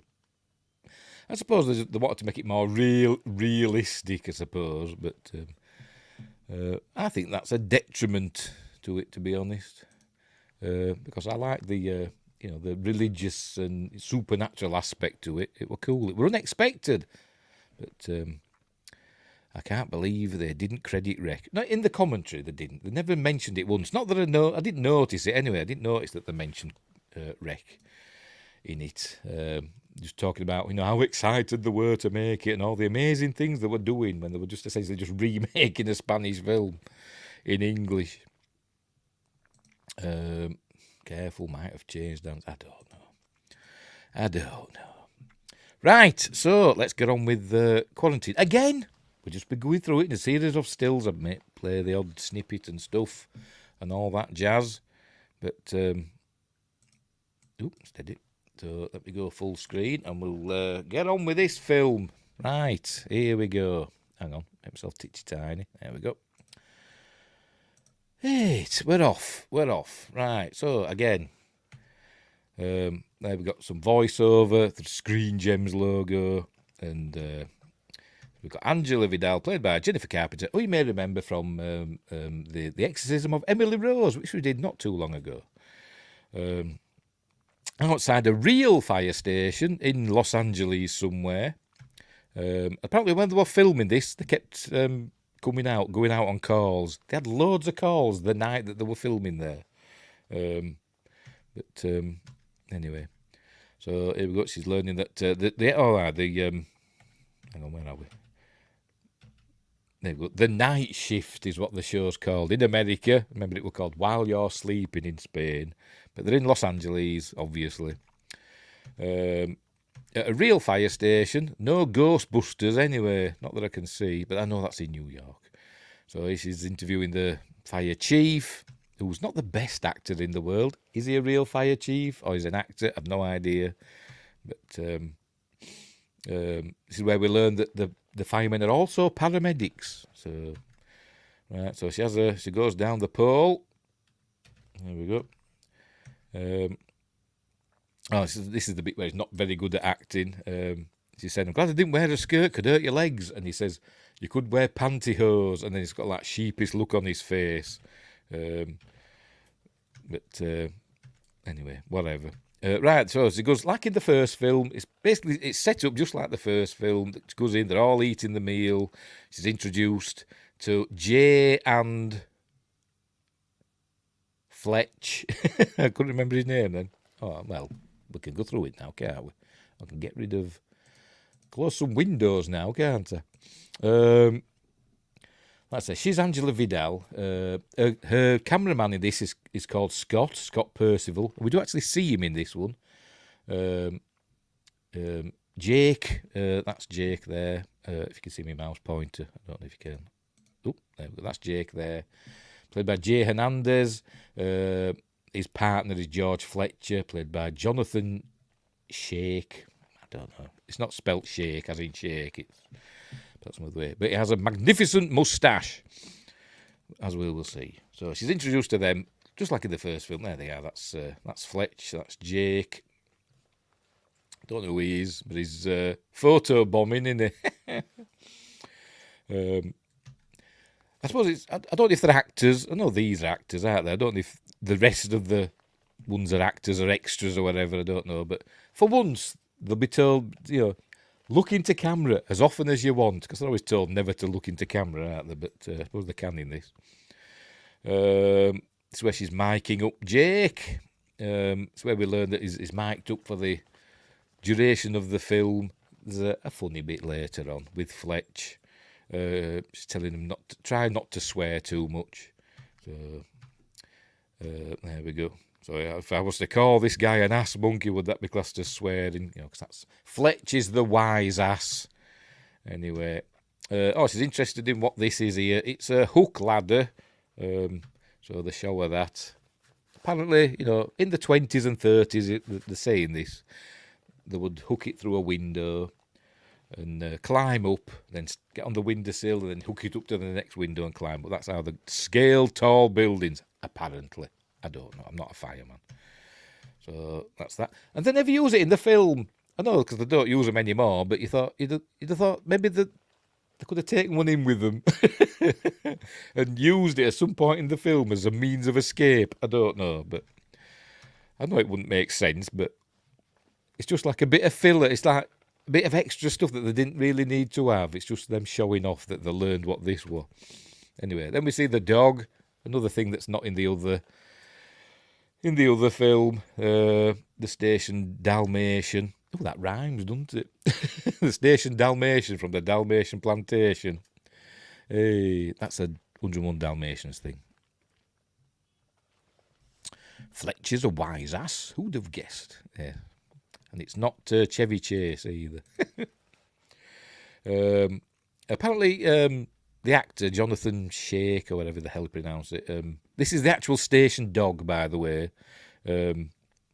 And he got to know him, over, I don't know, a few days, so the dog would trust him. So they look great friends. He does all the tricks for him, does the roll and stuff like that. There we go. So, Wiltshire roll and all that. And he jumps into his arms. So they obviously get on well, which is nice. Right, so what they're doing, showing them round, showing them the handball court, and apparently these two extras, they're extras playing handball, according to the directors. They were rubbish at it. They must have lied. The director said they must have lied on their resume saying they could play handball because they were rubbish. They couldn't hit it for toffee.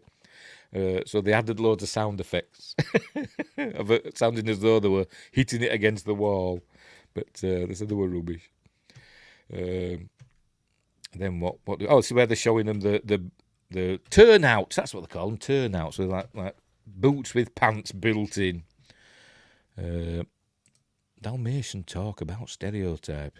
Well, they say in this film that they keep them around because in the old days when fire trucks or tenders were drawn by horses, they used Dalmatians because Dalmatians apparently get on with horses really well for some reason. I don't know, but they used to go and clear the way in front of the horse, did the dog by barking and stuff like that. And it's just a tradition that they still have them. Right, so it's showing the boots and helmets and all stuff. Pole hole. There we go. Interesting name. She jokes about seeing the locker room. And they'll say, right, fair enough. She says, oh, we're kidding. So she sees hunky men in towels. And then we see this chap, Griffin, one of the firemen. There he is, in the shower. Apparently, he was in the Poughkeepsie tapes. I don't know. It's been a while since I've seen it. He may have played the baddie. He looks a baddie, doesn't he? But in this, he's just got a quick role as a fireman in the shower. So it's all good fun. It's all good fun. Oh, she mentions, thank goodness there's no female fire people, no female firemen. And he says, there's lots of female firemen, but not currently at this station. Anyway. Right, so she offers a bet to Fletch. If she can do something better than him, she can bet $10 that she can do something better than him. And he jokes about going back to his place. But then they decide they're going to have a race to put on the turnouts, see who can do it faster. And she wins, does... there she goes. She wins, does Angela. And I think they actually did... They did race. They didn't know who were going to win. They actually did it for real, and she actually did win for real. So. But Fletch is obviously a bit smitten with her, and is like, flirting with her all the time and all that stuff. So, right, so they're going to see what's going on, and then remember the mic'd up is Fletch and Jake, and they're down there polishing the engine. That's not a euphemism. But we can hear what he's saying, and Fletch is saying, I bet by the end of the night, a banger and all that, is going to nail her. whoa, and all that, because manly men. They say $100 is like a banger by morning. That's it. And she shouts out, "I'll take that bet." So he's all embarrassed now. So then they're playing basketball, as in the first film. But she's got this kind of rivalry, flirty rivalry with Fletch, and a kind of she's obviously become friends instant. Like an instant connection with Jake, the kind of friends and stuff. She gets it in the basket, and there you go. She does a high five, whatever, with Jake.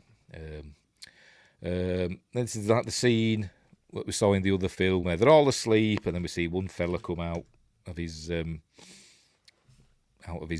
room, and then she goes and looks in his room. There he comes out. He goes and looks in his room. Good job he didn't have any girly magazines are out in there, isn't it? I mean, it stinks. Fellas in the little room by themselves, the farting and all sorts. Would be for me anyway. Right, so I think they get the call then. Then the bell goes off. The alarm, siren, klaxon, whatever, goes off. So they've got to get to the fire tender. Is that what they call them? I don't know. Fire engine. Got to go down the stairs. So they get in. And so off they go through the streets of LA, going, and they haven't got a Terminator or James Bond hanging onto the ladder. Unfortunately.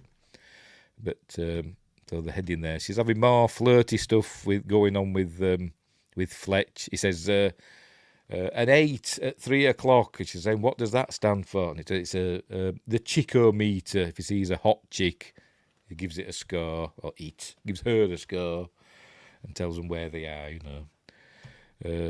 So she says, there's a 9 at 2 o'clock, and he says, oh, that's a dude.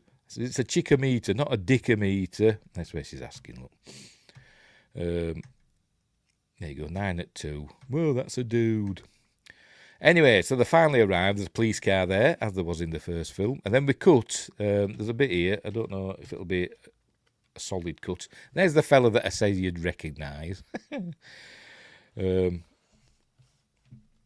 I like klaxon. Good word. It is, and it's a cool word.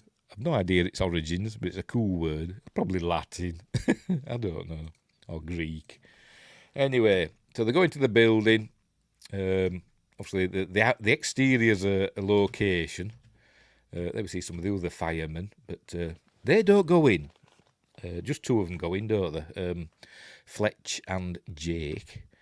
But so I don't know where the transition takes place. Has it happened already? It's probably there, actually. Yes, I bet it was there. They use that person walking in front of the camera as a wipe or whatever, a transition. Now we're on a set. They built it as a set. God knows why. Why they just couldn't they find a location? I don't know. But they said that they built a set so they could do what they wanted. And apparently, it is actually a 4-story set. And they said it's all working. Apart from there's no bathrooms in any of the apartments. But there's, it is essentially a 4-story apartment building they built. Which is probably why it cost $12 million.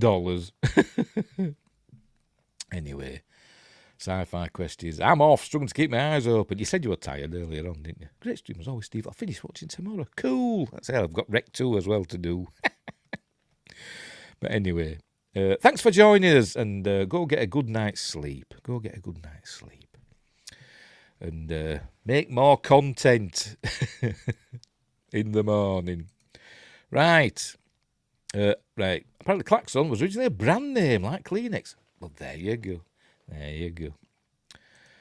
There you go. You learn something every day. But it's a cool word. It's a cool word. Right, so... Right, it's Mrs. Espinosa in this one. This is the vet. It's not an intern in this. Is a vet in this. They've gone up to Mrs. Espinosa. They're all screaming and stuff. Like I said, this chap, I forgot his name. Hang on, let me check again. Rade Serbadj. He's a Serbian actor. You've seen him in loads of stuff. He's the building administrator. What do you call him? Concierge. What I don't know. The caretaker. That's his wife. He's called Yuri Ivanov in this, and does it? I don't know if it tells us. I think it's his wife. No, it's his wife or his girlfriend. I don't know, but I think that might be Wanda. It says Wanda Marimon. I'm sure in this they're a couple. Maybe they're just a couple and not married. Anyway, where were we? Oh, hang on. See everyone next time. Take care. And may the Schwartz be with you. Oh, dear. See you later. Get a good night's sleep, Melvin. I will. These bloody double features are killing me, I tell you that. Right, so they have to go up and try and get into Mrs. Espinosa's apartment. This is one of the policemen. This is the older policeman, I think. There's a younger one. He's asking about the film crew. Yes, they're shadowing us. Oops, pressed a button there.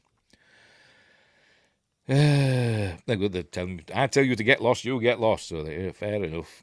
So they heard screams and then it went all quiet. So anyway, so they've got to smash through the door. So he's trying to open the door. That's where he says, he's unlocked it, but she must have added. So it's probably bolts or something. So got to smash open the door. He was trying to do that. And then she does a little bit to camera, like in the first film, and jumps as he smashes open the door. Ooh. Ooh. That's me jumping. Here we go. Klaxon came from the Greek verb klaxo, which means I shriek. Well, there you go. Told you it was Greek. It's all Greek to me. At least it's not Dutch. Right. This is the younger policeman. Have they got names? I don't know. Let's have a look. It's Columbus Short as Danny Walensky. That's the younger policeman. And I don't know if the older policeman has a name. I don't know. It doesn't say. Does it say on Wikipedia? Not Wikipedia. IMDb. I don't know.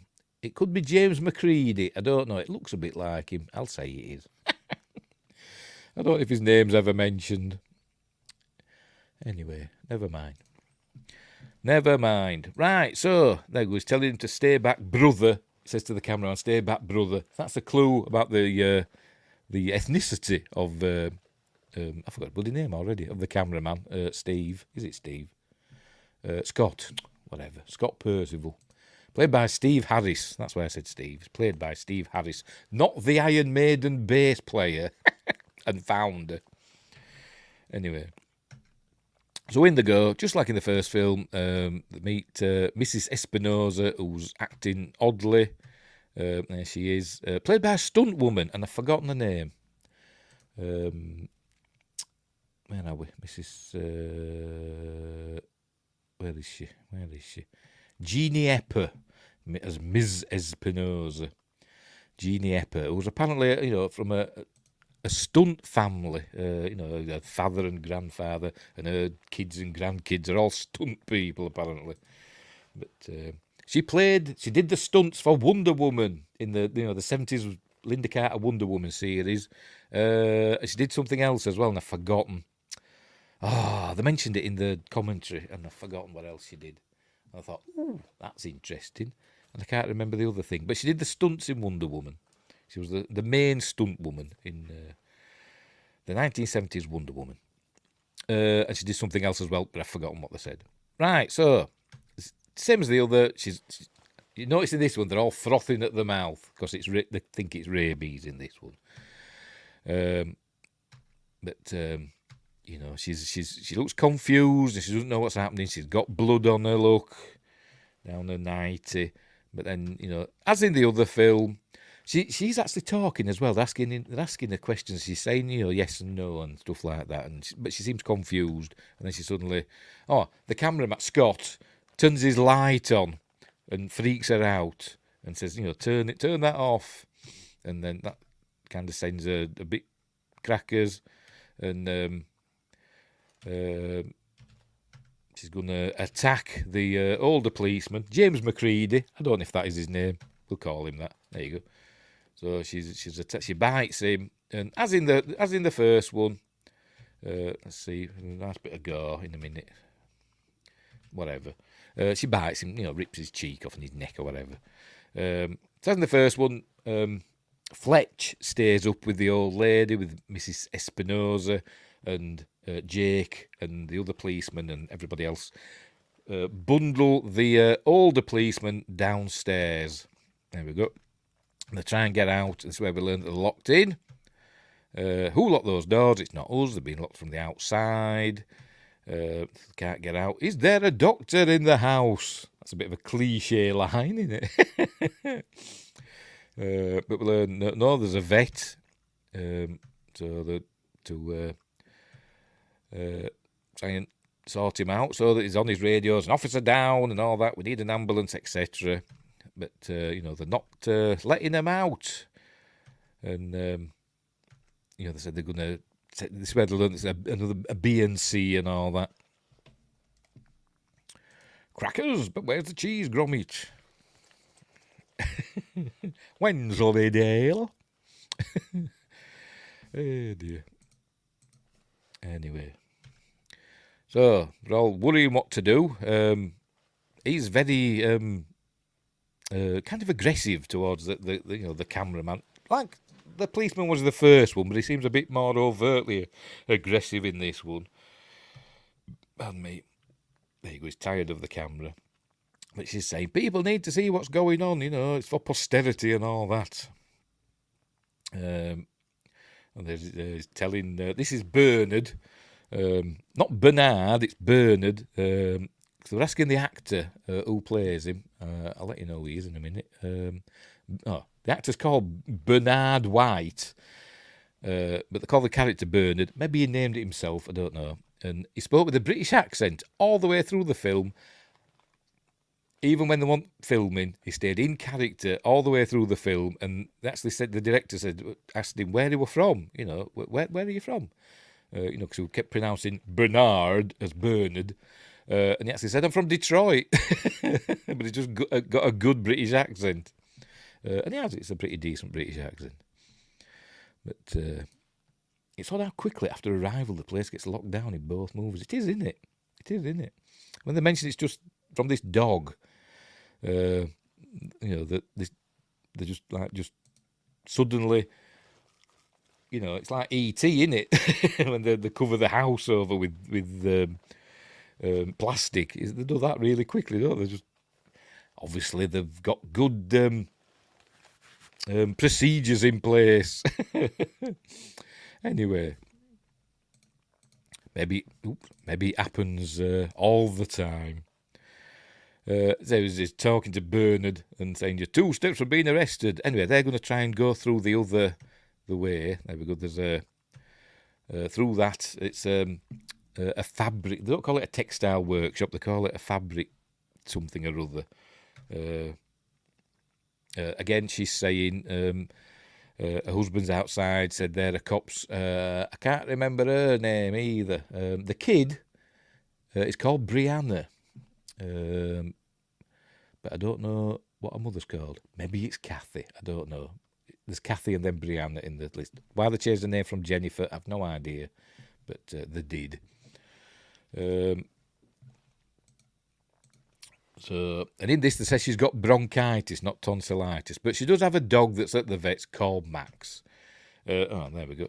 And as that's happening, Fletch arrives in much the same way that Alex arrived, but in a kind of more vicious, violent way, as we see. Are you ready? Here he comes. There we go. Quite kind of brutal, head first. He was more flat, wasn't he? Spread-eagled in the in Wreck. But anyway, he's still alive. But in this, he's got a broken leg. He didn't have a broken leg in the other, did he? In this, he has, which they show in all its gory detail. So they've got to keep an eye on him. So he's asking the vet to keep an eye on Fletch. Well, they go up and see what's happened to Mrs. Espinosa. So up they go. Much like in the first film. That says most of the film's practically identical. So in they go, and I think she comes across. No, not yet.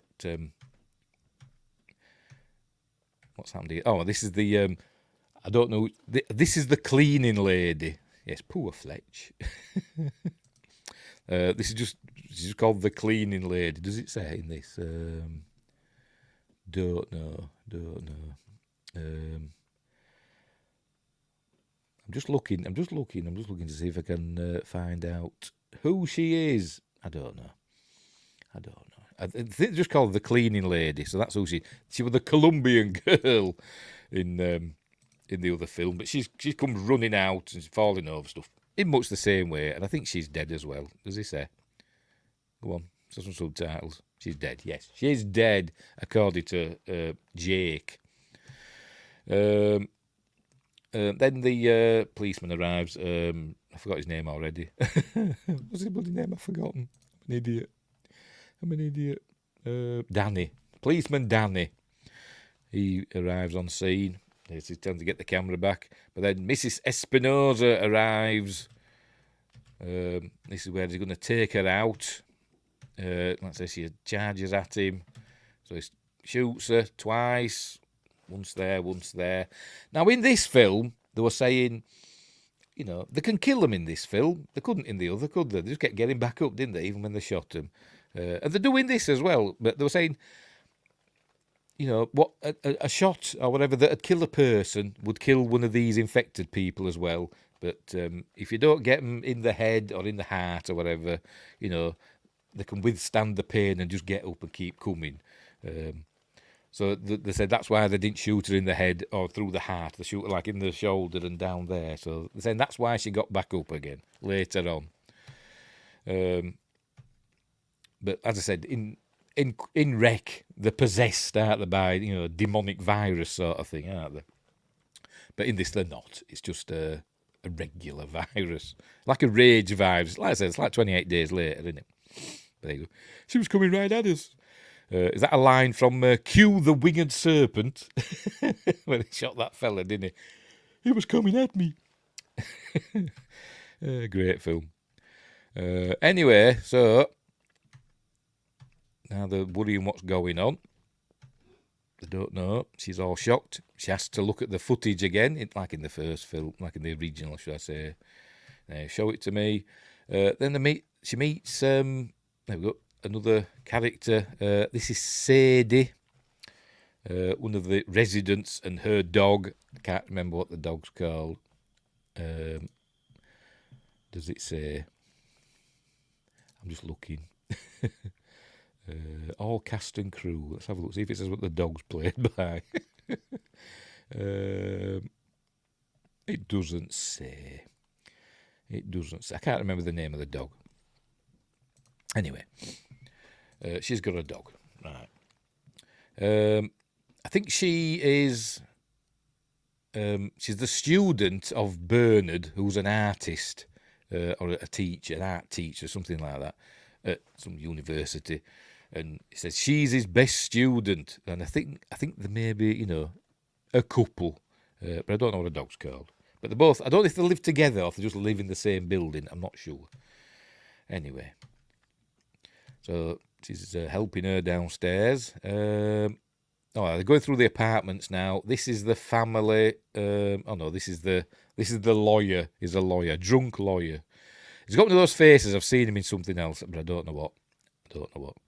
But he's obviously not a very nice character because he's a lawyer and he's drunk and he's saying, it actually makes sense. He says, why do we just barricade all, ourselves in our apartments until help arrives? But nobody listens to him, so he tells him, get downstairs. Now, this is the family that kind of replaces the Chinese-Japanese family. These are supposed to be Somalians who don't speak English. They're living in this apartment.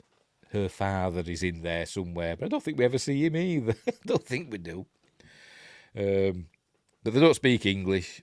they're supposed to be Somalian, but apparently when they talk to each other, they speak in Ethiopian because their linguist or whatever that they got for the film only spoke, well, not only spoke Ethiopian and not Somali or whatever they speak in Somalia. Anyway, Joshua says, I much prefer the supernatural demonic virus animating the body rather than a rage virus. Yes, I presume you meant rage and he said tage. Makes better sense why they're so tough to drop. Yes, it does. It also explains, I suppose, why or how, the Medeiros character. In this, I think it's a man in it that Doug Jones plays. I think it's supposed to be the doctor in it that created this virus. It also explains, how it survived so long, but without food essentially, locked in a penthouse. But yes, I say this film's okay. It's a decent remake, but I do prefer Wreck. Anyway, so there we go. So we're seeing them. English, no. Everybody, downstairs. So, and who's the next one? Who's in this one? Oh, right, yes, this one. This is Elise, and she's played by the director's wife. I don't think she has any lines because she's already infected, as the director says at this part in the commentary. If somebody's just sitting watching a screen of static, it's not going to end well. But anyway, they get her. But she doesn't attack him yet. They just get her out. But she's frothing at the mouth. There you go. Oh, she's really sick. Oh, and then we see, as the bundle her out, take her downstairs, Scott, the cameraman, watches this rat. And I think the rat's supposed to be attacking him. Maybe it does a squeak or something, but he just squishes it with his foot. I won't linger on it. But he kills that rat. So I'm guessing that was supposed to be an infected rat. Oh, try not to linger on it. So I'm guessing that was supposed to be an infected rat that were going for him. Later on at the end of the film, spoilers, when we get into the penthouse, we see lots of cages. So I'm guessing there were lots of rats and stuff in the cages. I'm presuming they escaped somehow. Maybe that's how Max, the dog, got infected. A rat might have bit him. And then Max passed that on to Brianna, etc. And somehow, I don't know, maybe a rat bit Mrs. Espinosa, I don't know. But anyway. Right, so there we go. Can't stop the bleeding, got to get him to hospital, but they can't get out, obviously. So they go through the shutters. They're the policeman, Danny, saying, orders are to stay here, but saying, F your orders. So they get through the into the other room through the shutters, the fabric workshop or something they call it. But they can't get out. See, they see all soldiers there with guns because it's America. I know they had them in other film as well. Frothing at the mouth again. They sure don't have good quarantine procedures. We used to have, I don't know if they still do, back before the Channel Tunnel were built, if you brought an animal into the UK, I think it had to spend at least 6 months in quarantine. So rabies didn't get into this country. But I don't know what's happened now with the Channel Tunnel being built. You'd think there'd be rats and stuff just coming backwards and forwards, willy-nilly with rabies. I don't know. It's a terrifying disease, isn't it, rabies? And it is in this as well, how they describe it. But demons is more terrifying. Anyway, they can't get out. And they bring out a couple of bulldozers, for some reason, to block the way. And they put like a metal sheet over the door. So they can't get out. Pardon me. So they're being sealed in.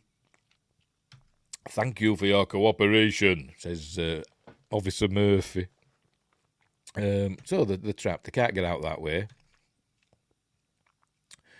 So then what they're doing next? I think we learn that they're going to send in the CDC. I think she's listening to Jake. Remember, he's mic'd up. She's listening. This is where we learn that it's a BNC, biological nuclear chemical thing. And they're going to send somebody in from the CDC to check everybody. And And then we learn that the phones have stopped working. We learn that the cable's out and the TV's not working. But later on, they do find a TV. Maybe it's because it's up above, and they do get a bit of a signal through. But, oh, Mike. I thought I said you're still milked at first. I thought, what are they talking about? No, Mike. So B and C, so they all panic, and they says, it's more common than you think. But, so they're all worried, obviously. And this way they suggest, as in the other one, that they go up to that other room and other apartment and jump down off the patio from the balcony. So they all go up. Well, not all of them, but the main cast go up. It's only 2.5 meters. Apparently in the script it says only 2 yards, but the actor, being Serbian and European, converted it to metric. But 2 yards isn't 2.5 meters. It's much less, isn't it? Because a meter is 3'3". Just thought I'd let you know that. A yard and a bit. Anyway, so they go towards the door, the window, whatever, the patio door. But a soldier appears and says, get back for your own safety. It's where they're, there we go. He drops down, the plastic comes down, and they're sealing him in. So they can't go out that way. And that's where he gets his gun out, I think, in a minute now. Oh, there you go. He's saying to her, don't touch me, don't put your hands on me, and all that. Then he pulls his gun out. Luckily, he's not got his finger on the trigger. He's been listening to his weapons person, armour or whatever. Don't put your finger on the trigger unless you mean to use it.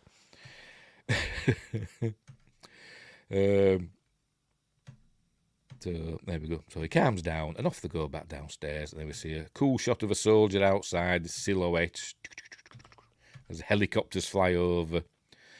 Right, so I think they're going to move them into the other room, the back area, the fabric workshop, whatever the hell they call it.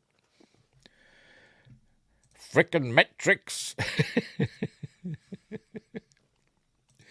Oh dear. This is where we see Fletcher's broken leg. Not much blood there, is there, for a broken leg? You think it'd be squirting out and all sorts, wouldn't you? But it's not. But nice bit of go. It's fine. There's Elise drooling everywhere.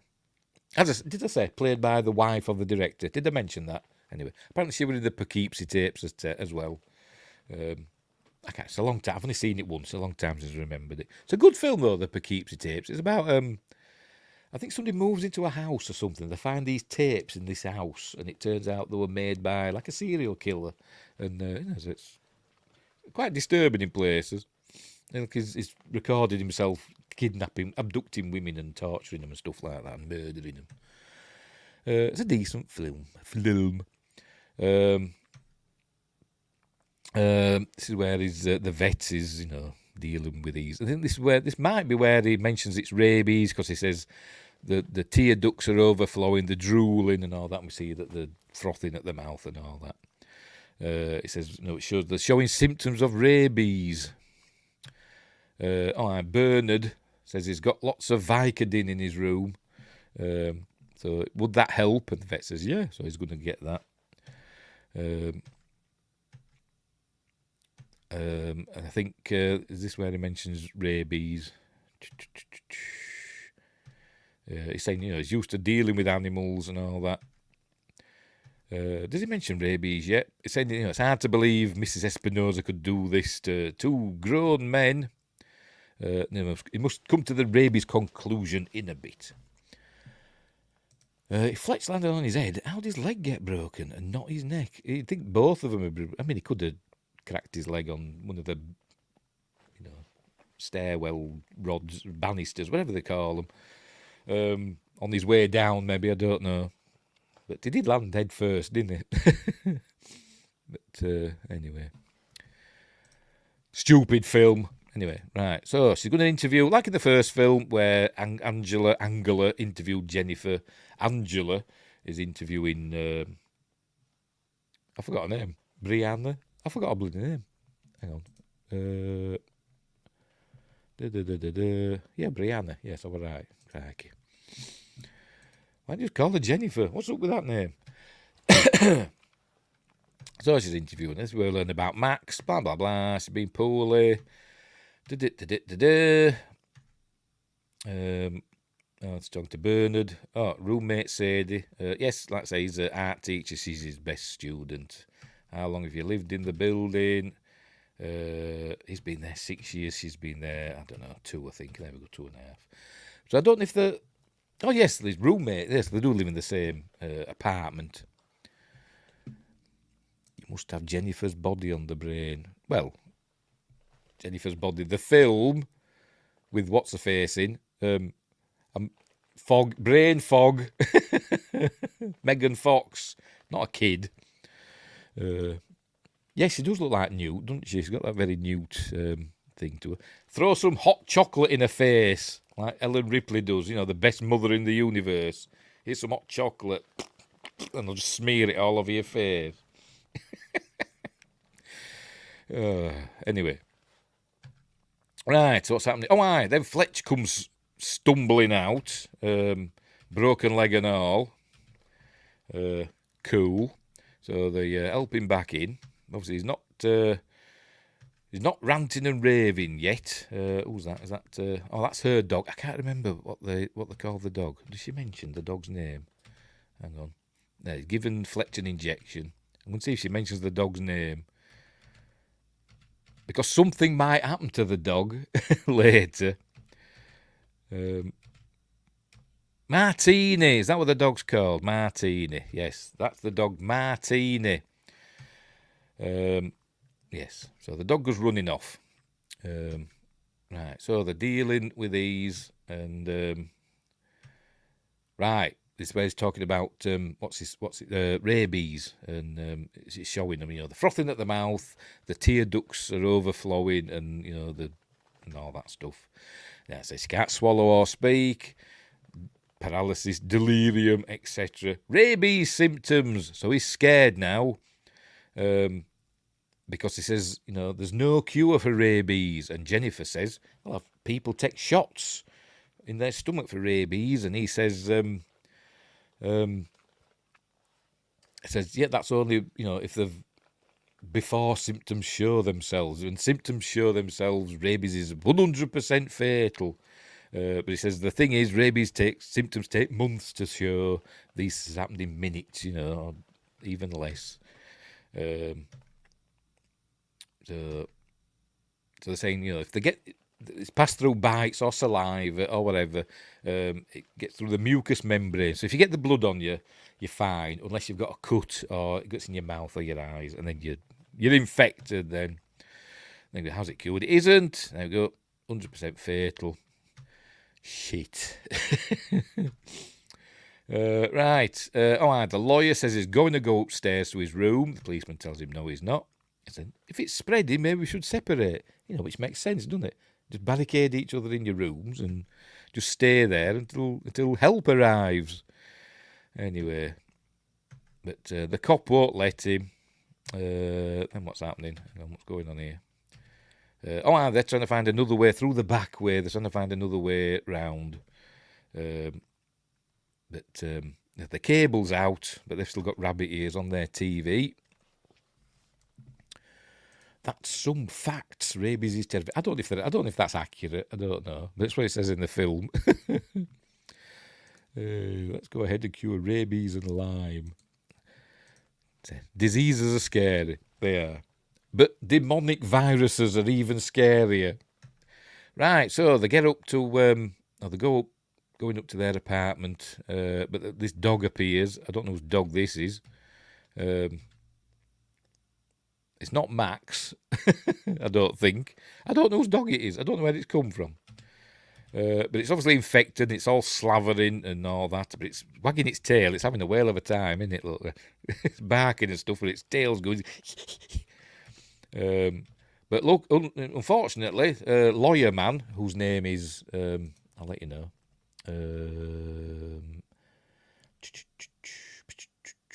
I have no idea. Randy, maybe? Could be.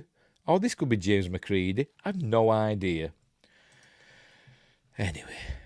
Windgrace says, I'm more prepared for demonic viruses. I sleep with holy water by my bed. For some reason, I believe you. Oh, dear. Because you never know, do you? You never know. I sleep with some polos, me stash of chocky bars, and my PlayStation 4 remote controller. That's next to my bed. Anyway, the lawyer, he took the elevator. There's an elevator in this film. There wasn't in the first, but there is in this. Just for this scene, I think, and another one later on. But in this, there's what's called a Texas switch, where this is the actor coming out of the elevator, and the dog notices him. For some reason, it takes a fancy to him and goes in. There's a Texas switch. The actor disappears round the corner, and he's swapped over by the stuntman, who gets attacked by the dog. And they were saying, oh, pardon me, you can actually see he looks nothing like the other actor. And the director was saying, they must have done a few takes, and every time they kept thinking the dog's got the actor, because that quick of a switch, they didn't notice it, because they must have been watching it from their monitors or whatever. But anyway, the elevator door closes. We call them lifts. The elevator door closes, and they're going to try and help him. They're going to try and find a fire extinguisher to brain the dog, but they don't get into the elevator. So they go into their apartment, and they switch on the telly. So this is where they learn that the fire chief, police chief, whatever it says in him. Oh, hang on, there we go. There you go. Everyone's been evacuated. Chief of police, maybe, I don't know. But everyone's been evacuated, but we know that's not true. Is it Alice Cooper's monster dog? Oh, I saw that recently on something. It might have been on YouTube. Might have been. Or did I see it somewhere else? I've seen that recently. I've not seen the film, but I've seen it mentioned somewhere else recently, in the last day or so. And I can't remember where. We'll give you a lift. Only because turbo elevator sounds bad. That's true. That's true. Turbo lift. Anyway, so it's where we learned that they've basically given up on everybody in the building. They're telling them it's been evacuated. So everybody thinks that everybody's safe. But why would he say that, she says to camera, to us, the audience? Then all the power goes out. So, yes, exactly. And then, I forgot her name. Elise comes in. There she is. Remember her with the frothing of mouths. She must have followed them upstairs. Obviously, people are not keeping an eye on her. And then she goes crackers, that word again, with no cheese, and attacks them. She goes after Angela, and then she goes after Scott, who beats her to death with his camera. You think, why is he using his camera? I don't know, but he does. Because they wanted it to look cool. Here we go. So he hits her with his camera. There we go. And just keeps hitting her. And they did it. Hit her again. They did this with a, they're actually doing, they're using a camera and going in and out onto her. And they'd made something so it doesn't actually hit her. It's like they've got like a cushion or something that's, stopping it before it gets to her head. But they're doing like several takes, and they swap a real head for a fake head and all that, and she looks more bashed in each time like that. Look, why would a cameraman use his camera? An expensive piece of kit, I imagine, that's probably reasonably fragile, to beat a woman to death. But anyway, there we go. Does the job anyway. Does the job. So he's not only splattered a rat with his foot, he's beaten a woman to death with his camera. I think Scott's a bit crackers, for want of a better word. The Horror Geek Sick Flicks. That might be right way of seeing it, yes. Yes, it might have been, yes. Because sometimes I watch the Horror Geek. Although, sometimes his voice does me head in. But, yes, I think it was the Horror Geek, yes. Yes. Ooh. With his plinth or whatever it is he leans. Yes, I think that's what I saw it on. I know I'd seen it mentioned somewhere. Although I don't think I've seen the film. I might have done way back in the day, but I'm not sure. Anyway, so that's the end of Elise. And the director was saying it was quite disconcerting seeing his wife getting beaten to death by a camera, but she was fine. But he's got blood all over his camera lens, and so there we go. So he's going to clean it off. She's got blood on her shirt, so I think she takes it off, and there goes cleaning up his lens. And he does get a bit upset now. He has a bit of a weep. There we go. I just killed something with my camera. You mean someone? Anyway, he has a bit of a weep, and she says, we're all right, we're going to get out of this, and all that jazz. So anyway, so they go back down, and the CDC guy's going to come in. Oh, they're just telling everybody. The CDC's guy's going to come in, take blood tests off everybody to make sure everybody's okay, but the vet says that won't do anything. Because to test for rabies, you've got to take a tissue sample from the brain. Blood test won't cut it. So he says, well, whatever. That's what they're going to do anyway. So, right. So this is where they're doing the head count, with the who's there, from the apartment. So that's where they do that. It's where we learn that the Somalian couple have her father's up in their room, ill, but we never see him. So I don't even know what the point in mentioning it, because they never even go up to check. So anyway, unless there's like deleted scenes in both films where they go and check on the father and he's infected, or and what, but we never see it. So I don't think we do anyway. There we go. His father's upstairs, sick. He's paralytic. Does that mean he's very drunk? That's what we say in the Yorkshire. He's paralytic. Should we bring him down, etc.? No. So anyway, they mentioned the cleaning lady. I think that's her that we saw in Mrs. Espinosa's. Is that right? Whatever. Her that was dead. What's happening here? Oh, it's the CDC man. It's not the health inspector. We had the health inspector in the Spanish version, didn't we? In this, it's the CDC, the Centers for Disease Control. Show me your hands, LAPD. So in he comes. There she does another piece to camera.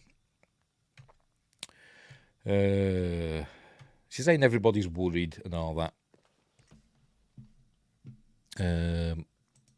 Scottish Geek guys here. I quite enjoy quarantine. Yeah, it's good, but Rec's better. Just can't be. They mention it because it was in Rec and they hardly changed the dialogue. Exactly. Yeah, they did. Didn't. Whatever. I know what you mean.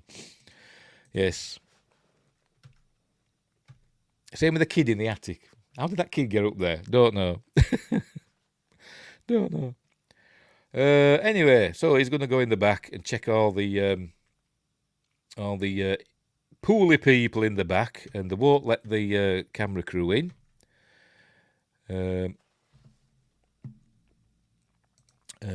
are we? That's the remake of Rec. Yes, it is. It is. We've done Rec earlier on, and now we're on quarantine. Double bill again. Anyway, so they won't let him in. So she finds there's an open window. So he climbs up to Scott, points his camera through. So we see what's going on.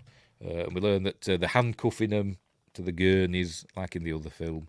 But in this one, he's taking tissue samples from the brain. So they are checking for rabies in this one. In a minute. When he gets up there. There you go, handcuffing him, and then they're injecting him with something. Don't know what. Maybe it's a what do they call it? An anaesthetic or something. I don't know. Maybe a general anaesthetic. There you go. And then they're drilling to his head. as we see. There we go, he's getting his drill out. And they're drilling into his head to get a sample of his brain. But it goes awry, and he gets up and starts attacking them. And, it all kicks off, and the retreat out of the thing. The vet gets bit. And in this one, he smashes through the window. The other one, he just smashed up to it, and it didn't shatter, did it? But in this, apparently in this scene, when the vet turns and he hits the glass, it was supposed to, I think it was supposed to hit it with his head or something like that. It was supposed to, shatter in that spider web pattern that looks cool.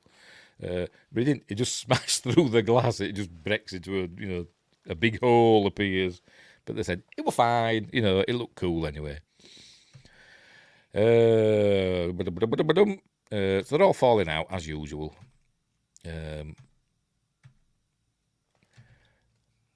So there you go, all falling out. It smashed through but they run back and pull the shutters down, and this is where it says, the dog, the vets start attacking the other animals, and they all got aggressive.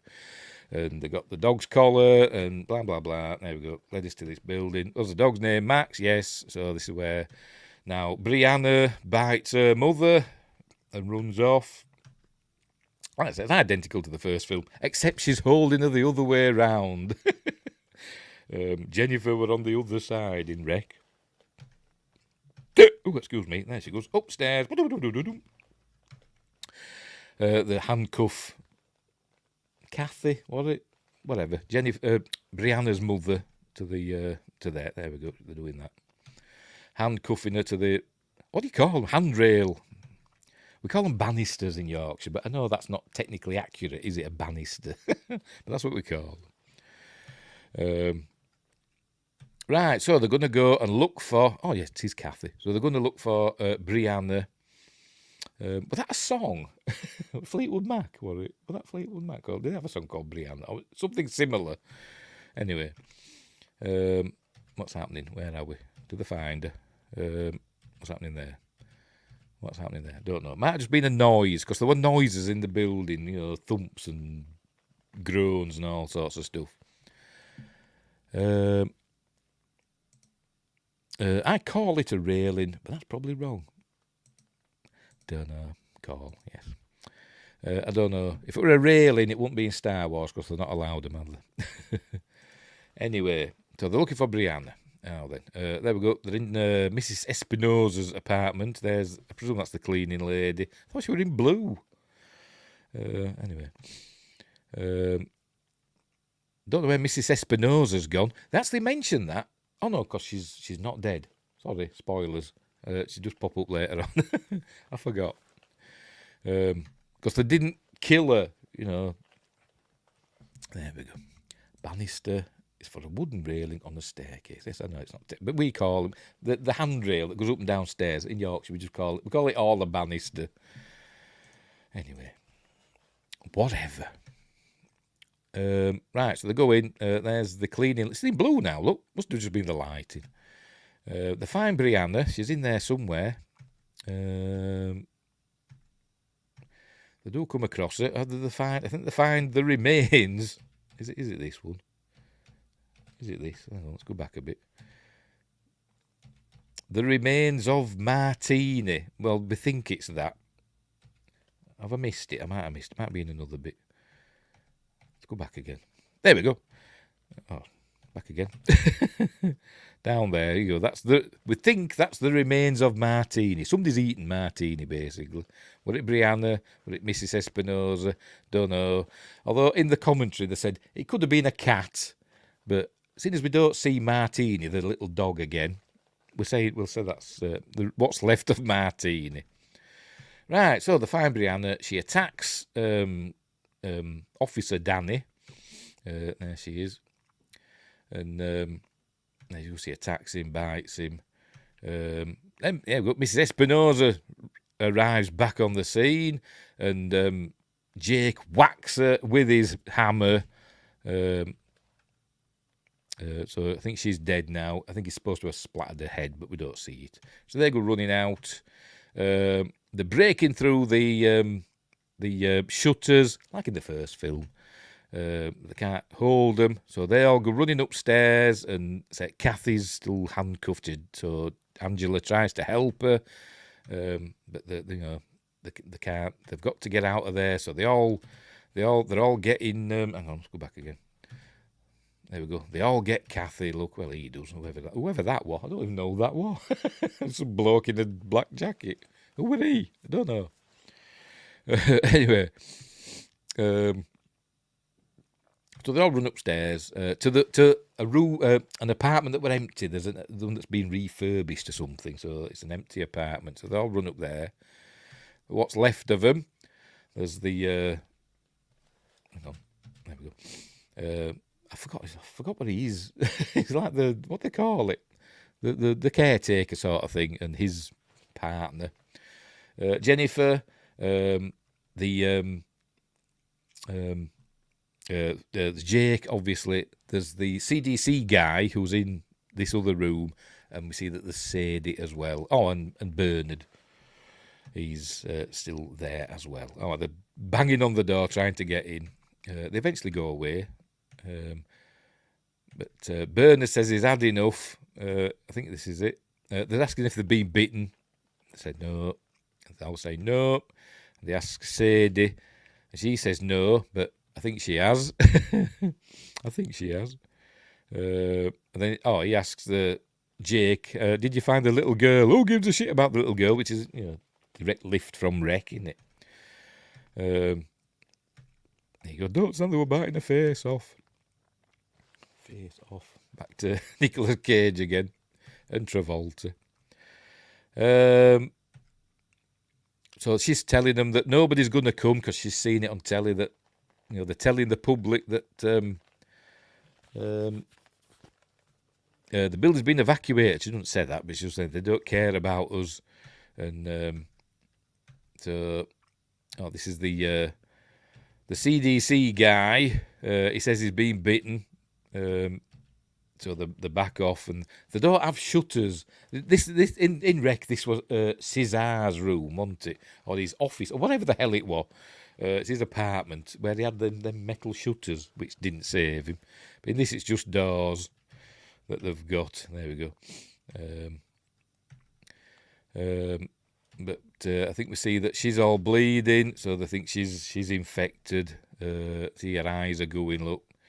And so they've got to kill her, and then Bernard says, you're not going to touch her, we've got to get out of here. So Bernard panics, so he gets his little knife out, and he cuts open the plastic, look. But obviously there's a police or whatever marksman, and they take him out, like that. That was good pausing, wasn't it? So there you go. So if they try and get out, they'll get shot. Didn't do that in Wreck, did they? At least that's something different. So there you go. So they all get away from the windows. Because I think they do some more shooting, but they don't shoot anybody else. Here we see outside, there's all fire trucks and CDC and all that. And people milling about. So they're not going to let us out alive. So what have they got to do? There we go. What's his name? I forgot. Ivanov or something. His name, isn't it? I forgot his bloody first name. Yuri Ivanov. He says might be a way out down through into the base. Through the there's a thing that leads into the sewers, like in Wreck. They've got to do that. But they've to go to his apartment to get the keys. There you go. A drain covered in the basement that joins up with the sewers. But the keys are in their apartment. Meanwhile, that's the CDC guy. Grabs hold of Yuri and bites him. But Wanda, they say, Wanda, you got to come with us. But she's not going to leave him. I can't leave him. So they leave Wanda to her fate. So they get out. Somebody attacks them in a minute. Oh, is that the Somalian chap? Yes. He attacks them. That's where they can't remember what his apartment is, so they have to go and check the mailboxes. That's what they've got downstairs for. Meanwhile, Jake is stomping on the Somalian chap's head. Scott drops his camera. I think is this? No, it's not the first time we've seen him. We saw him earlier on, didn't we? But he drops the camera. It's fine. It's obviously a tough camera. You can drop it and bash people's heads in and all sorts. Anyway, still a stolen item taken from End of Night of the Living Dead. Is it? I don't know. I can't remember. What's a stolen item? I don't know. It looks like Kathy's dead, but as we see, she's not. So they find his apartment. It's up on the 3rd floor. They've got 3. And then see she's got up. But they're going to use the elevator. They're not going to go up the stairs for some reason. They're going to use the elevator. And he says that the power's off. But Jake says it'll still be running on auxiliary power. Is it a starship? I'm sure it says auxiliary power. Yeah. It must be a starship. I thought that were only in... why don't you just say, on emergency power or something, or, the generator or whatever? But no, it's auxiliary power. So they get past her into the elevator. Oh, but remember, there's a deadly dog in the elevator from earlier on. How many freaking people live in this building? Too many, if you ask me. Remember, there's a savage dog in this elevator. So he's got to kill it with his big hammer. So anyway, he bundles her in the elevator. Remember, there's the remains of the... I forgot, the lawyer. Remains of the lawyer. So they're going up to floor 3, but she says it'll stop at 2. Scott's light's fading on his camera. Keeps going off and coming back on. I think it stops at 2. Does somebody come? I can't remember if somebody comes and it stops at 2. They're pressing the button, wait for it to stop. I think somebody does come. Does they? Just before the door closes. Is somebody going to come? Oh, there she goes. Oh, it's Sadie. Sadie's here to see us. And he gets her and basically kills Sadie, I think. There we go. Gets her down. And they get out the elevator. There we go. She's still. This is in the other film where Manu. It's in Manu, isn't it? Manu throttled her with some rope, didn't he? Throttled the Colombian girl. And that's in this one. It's Sadie and it's Jake and somebody else. Scott. Jake and Scott kill her. Don't know how. I presume they just strangle her to death. Stolen shooting survivor or at the window. Oh, right, shooting survivor at the window. Yes, yeah. Yes, they did do that, didn't they? Yes. Perhaps he just reversed the polarity of the neutron flow. Anyway, they kill Sadie. And she just flops to the floor like that.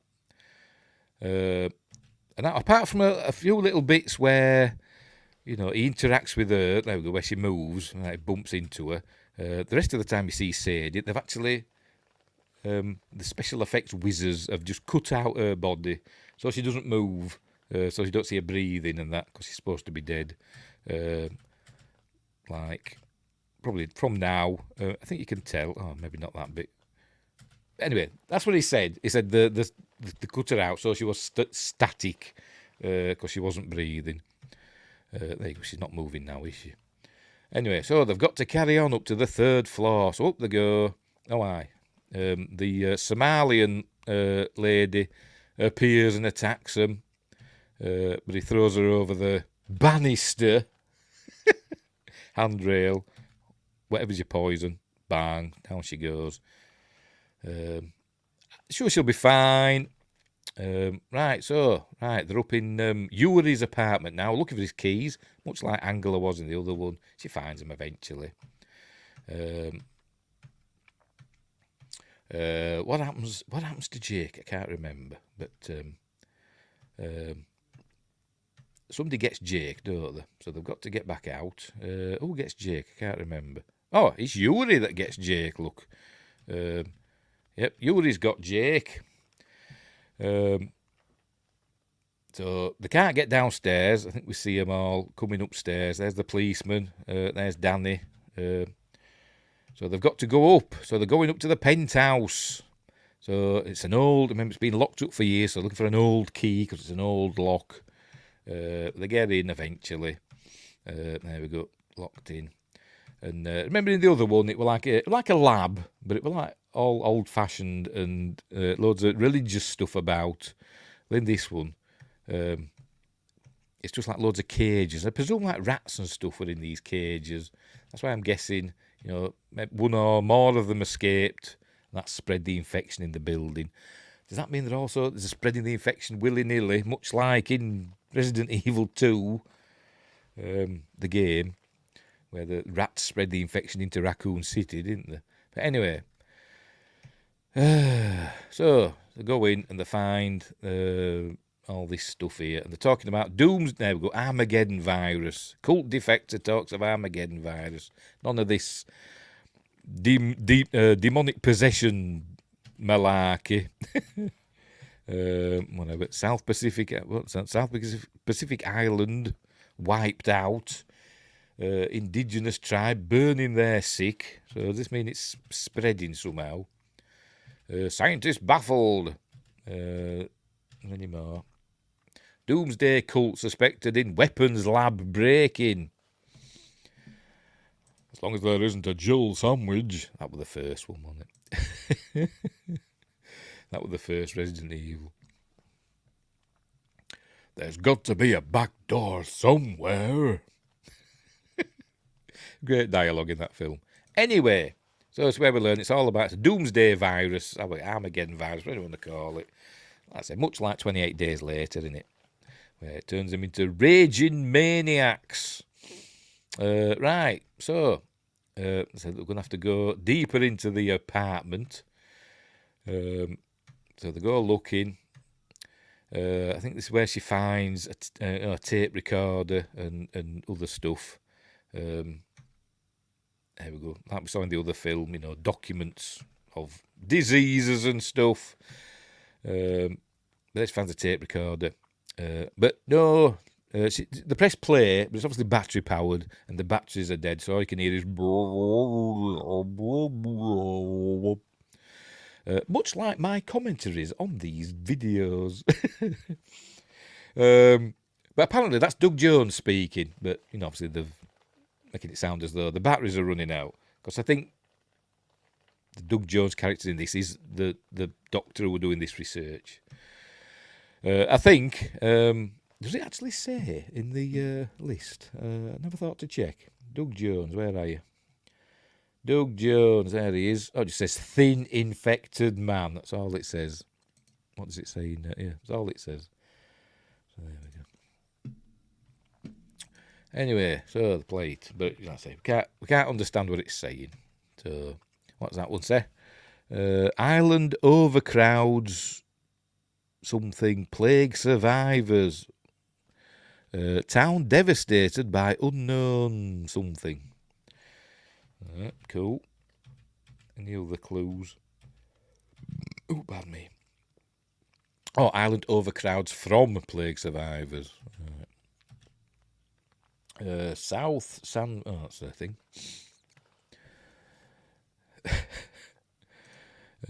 Again, Professor Nobi, but going like that. Thin-fected would be better. Tell you, Wingrace, king of the puns. Anyway, so they don't learn anything from that. Then they see, you know, all sorts of scary stuff. I think this is where the attic opens up now. Here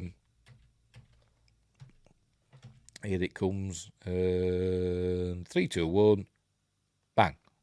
Oh. In a minute. Right. There you go.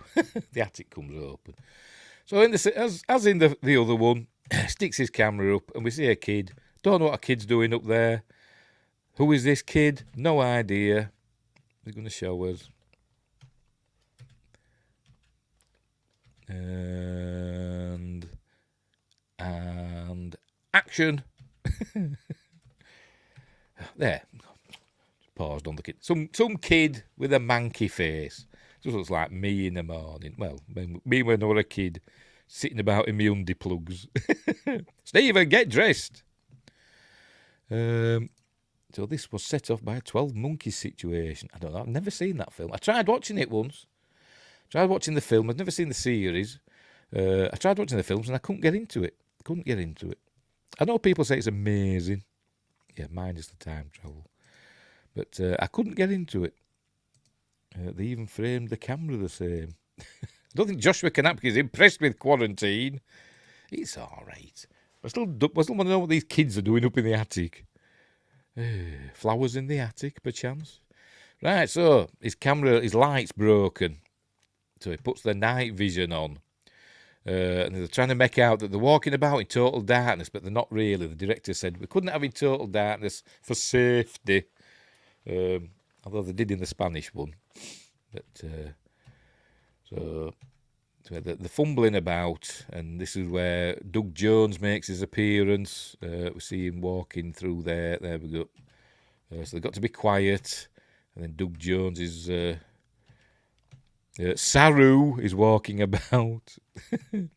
But as a man, so I don't have to be worried about boobs, about prosthetic boobs, because it's a bloke. I'm guessing, I don't know, but I'm guessing it's supposed to be the doctor or whatever that was researching this stuff. I'm guessing. Don't know. There is his Y fronts with his Doug Jones hands. Because he likes doing that, doesn't he? He likes using his hands, does Doug Jones, doesn't he? There we go. Oops. Kid in the attic playing off the Ju-on Grudge kid. Yeah, similar, yeah. Yep. Toshio. That's his name, isn't it, in The Grudge? Toshio. Another film I love. Both the Japanese version and the American version. I really enjoyed the American version as well. You know, despite Sarah Michelle Gellar.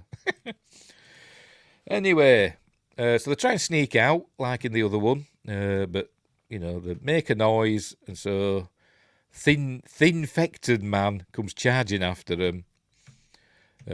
As we see in a minute, and gets Scott and beats him to death.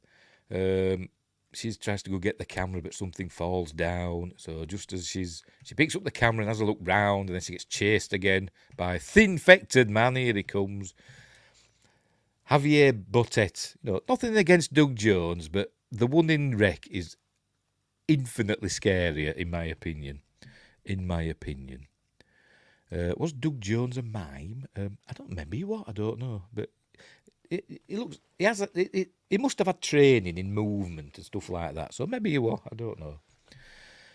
Because all of his characters all move in a kind of a fluid way, don't they? You know, whether it's Saru or this fella or Pan's Labyrinth chap. I think he played both Pan, didn't he? And I think he played the man with eyeballs in his hands, didn't he?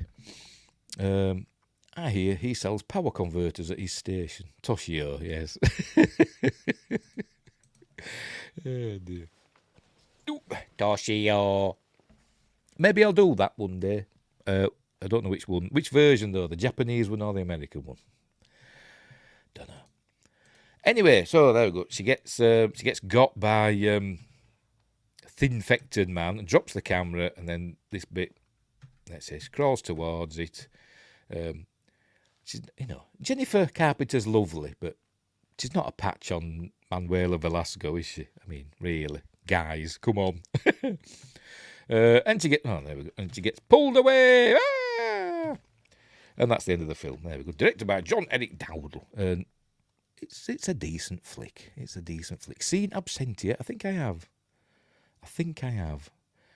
But as I said, I've got to see it again to remind myself if I've seen it or not. But I imagine I will have done. Don't ask, or you'll be featuring another double. I know, because there's Ju-on 2, isn't there? There's loads of Japanese Ju-on films, isn't there? Loads of them. I don't know how many. They've done a few American ones, haven't they? Is it up to 3 or 4? I don't know. I can't remember. Anyway, so there we go. So that's the end of Quarantine. A decent remake of Wreck, but not as good, in my opinion. Wreck is, I don't know, actually quite a lot better. Made on a fraction of the budget of this. Oh, excuse me. But still decent. So I did enjoy it. But the monster at the end is scarier in Wreck, in my opinion. No slight on Doug Jones. Get rid of that. Make myself big. There we go. No slight on Doug Jones. But anyway, so there we go. We've done another double bill. We did Wreck, and now we've done... There we go. And now we've done Quarantine. Yay! So we watched 2 films. If you ask me which one to watch, I'd say watch Wreck. Either the dubbed version or the Spanish version. It's up to you. But I think it's a better film. I think Wreck is a better film.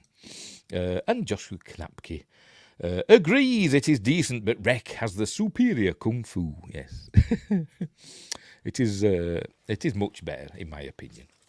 But it was a decent remake. For once. They didn't make a hash of it, did they? Windcrest, I always prefer a slight supernatural to pure science in my horror. Yeah.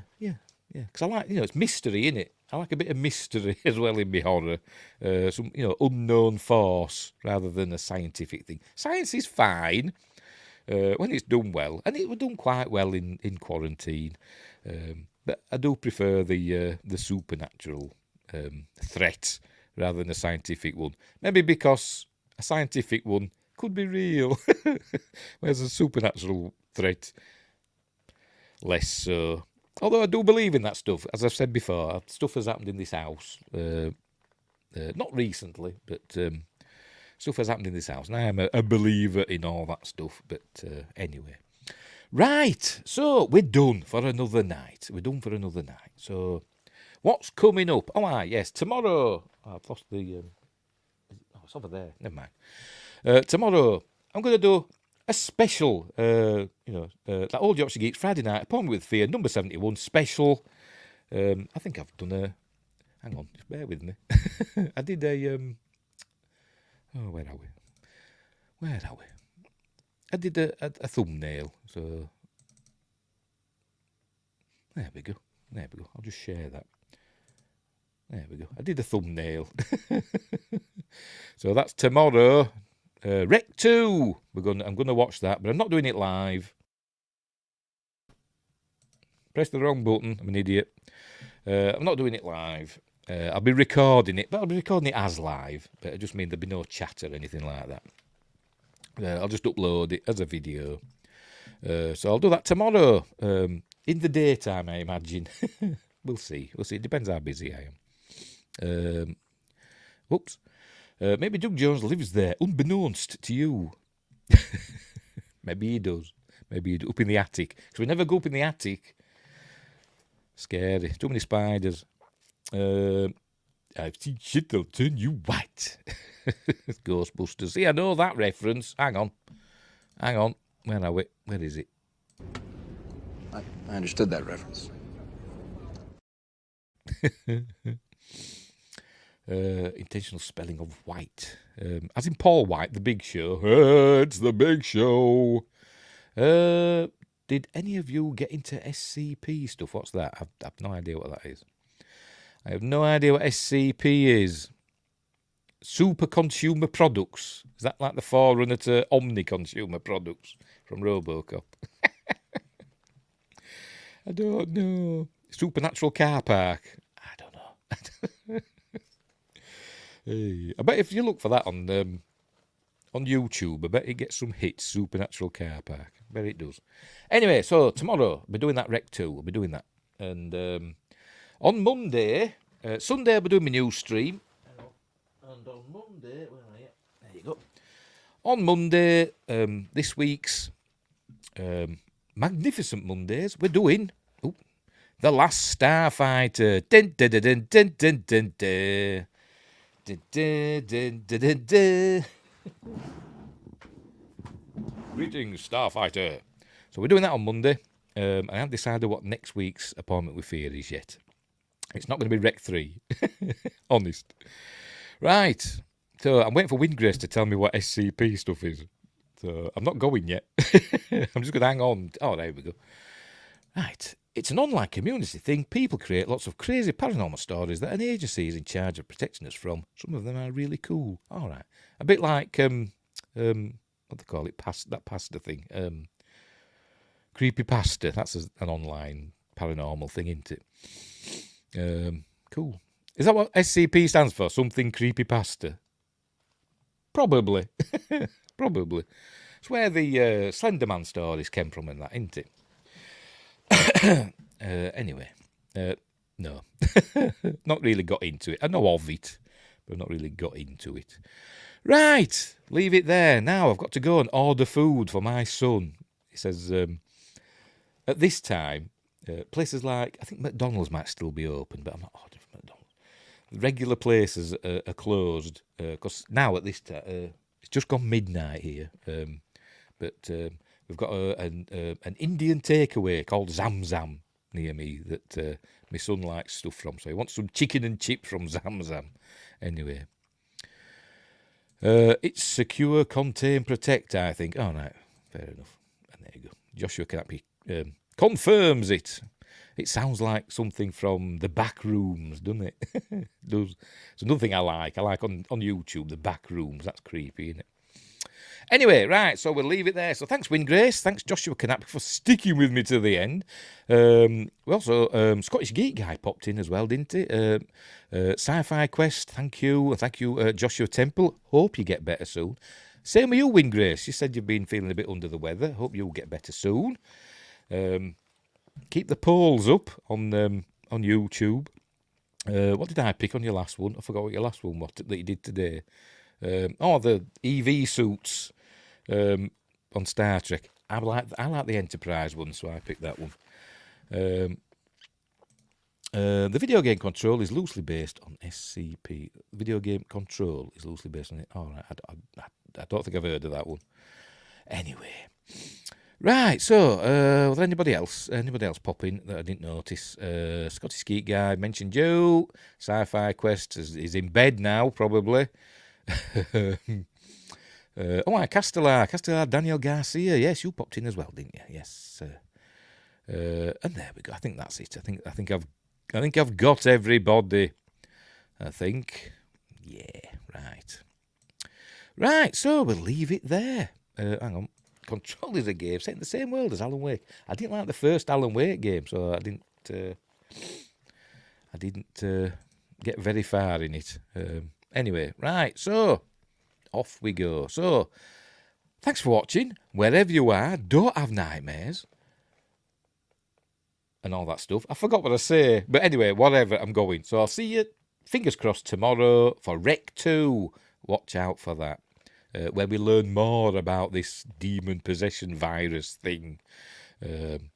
So there we go. Right, so I'm going now. So, bye.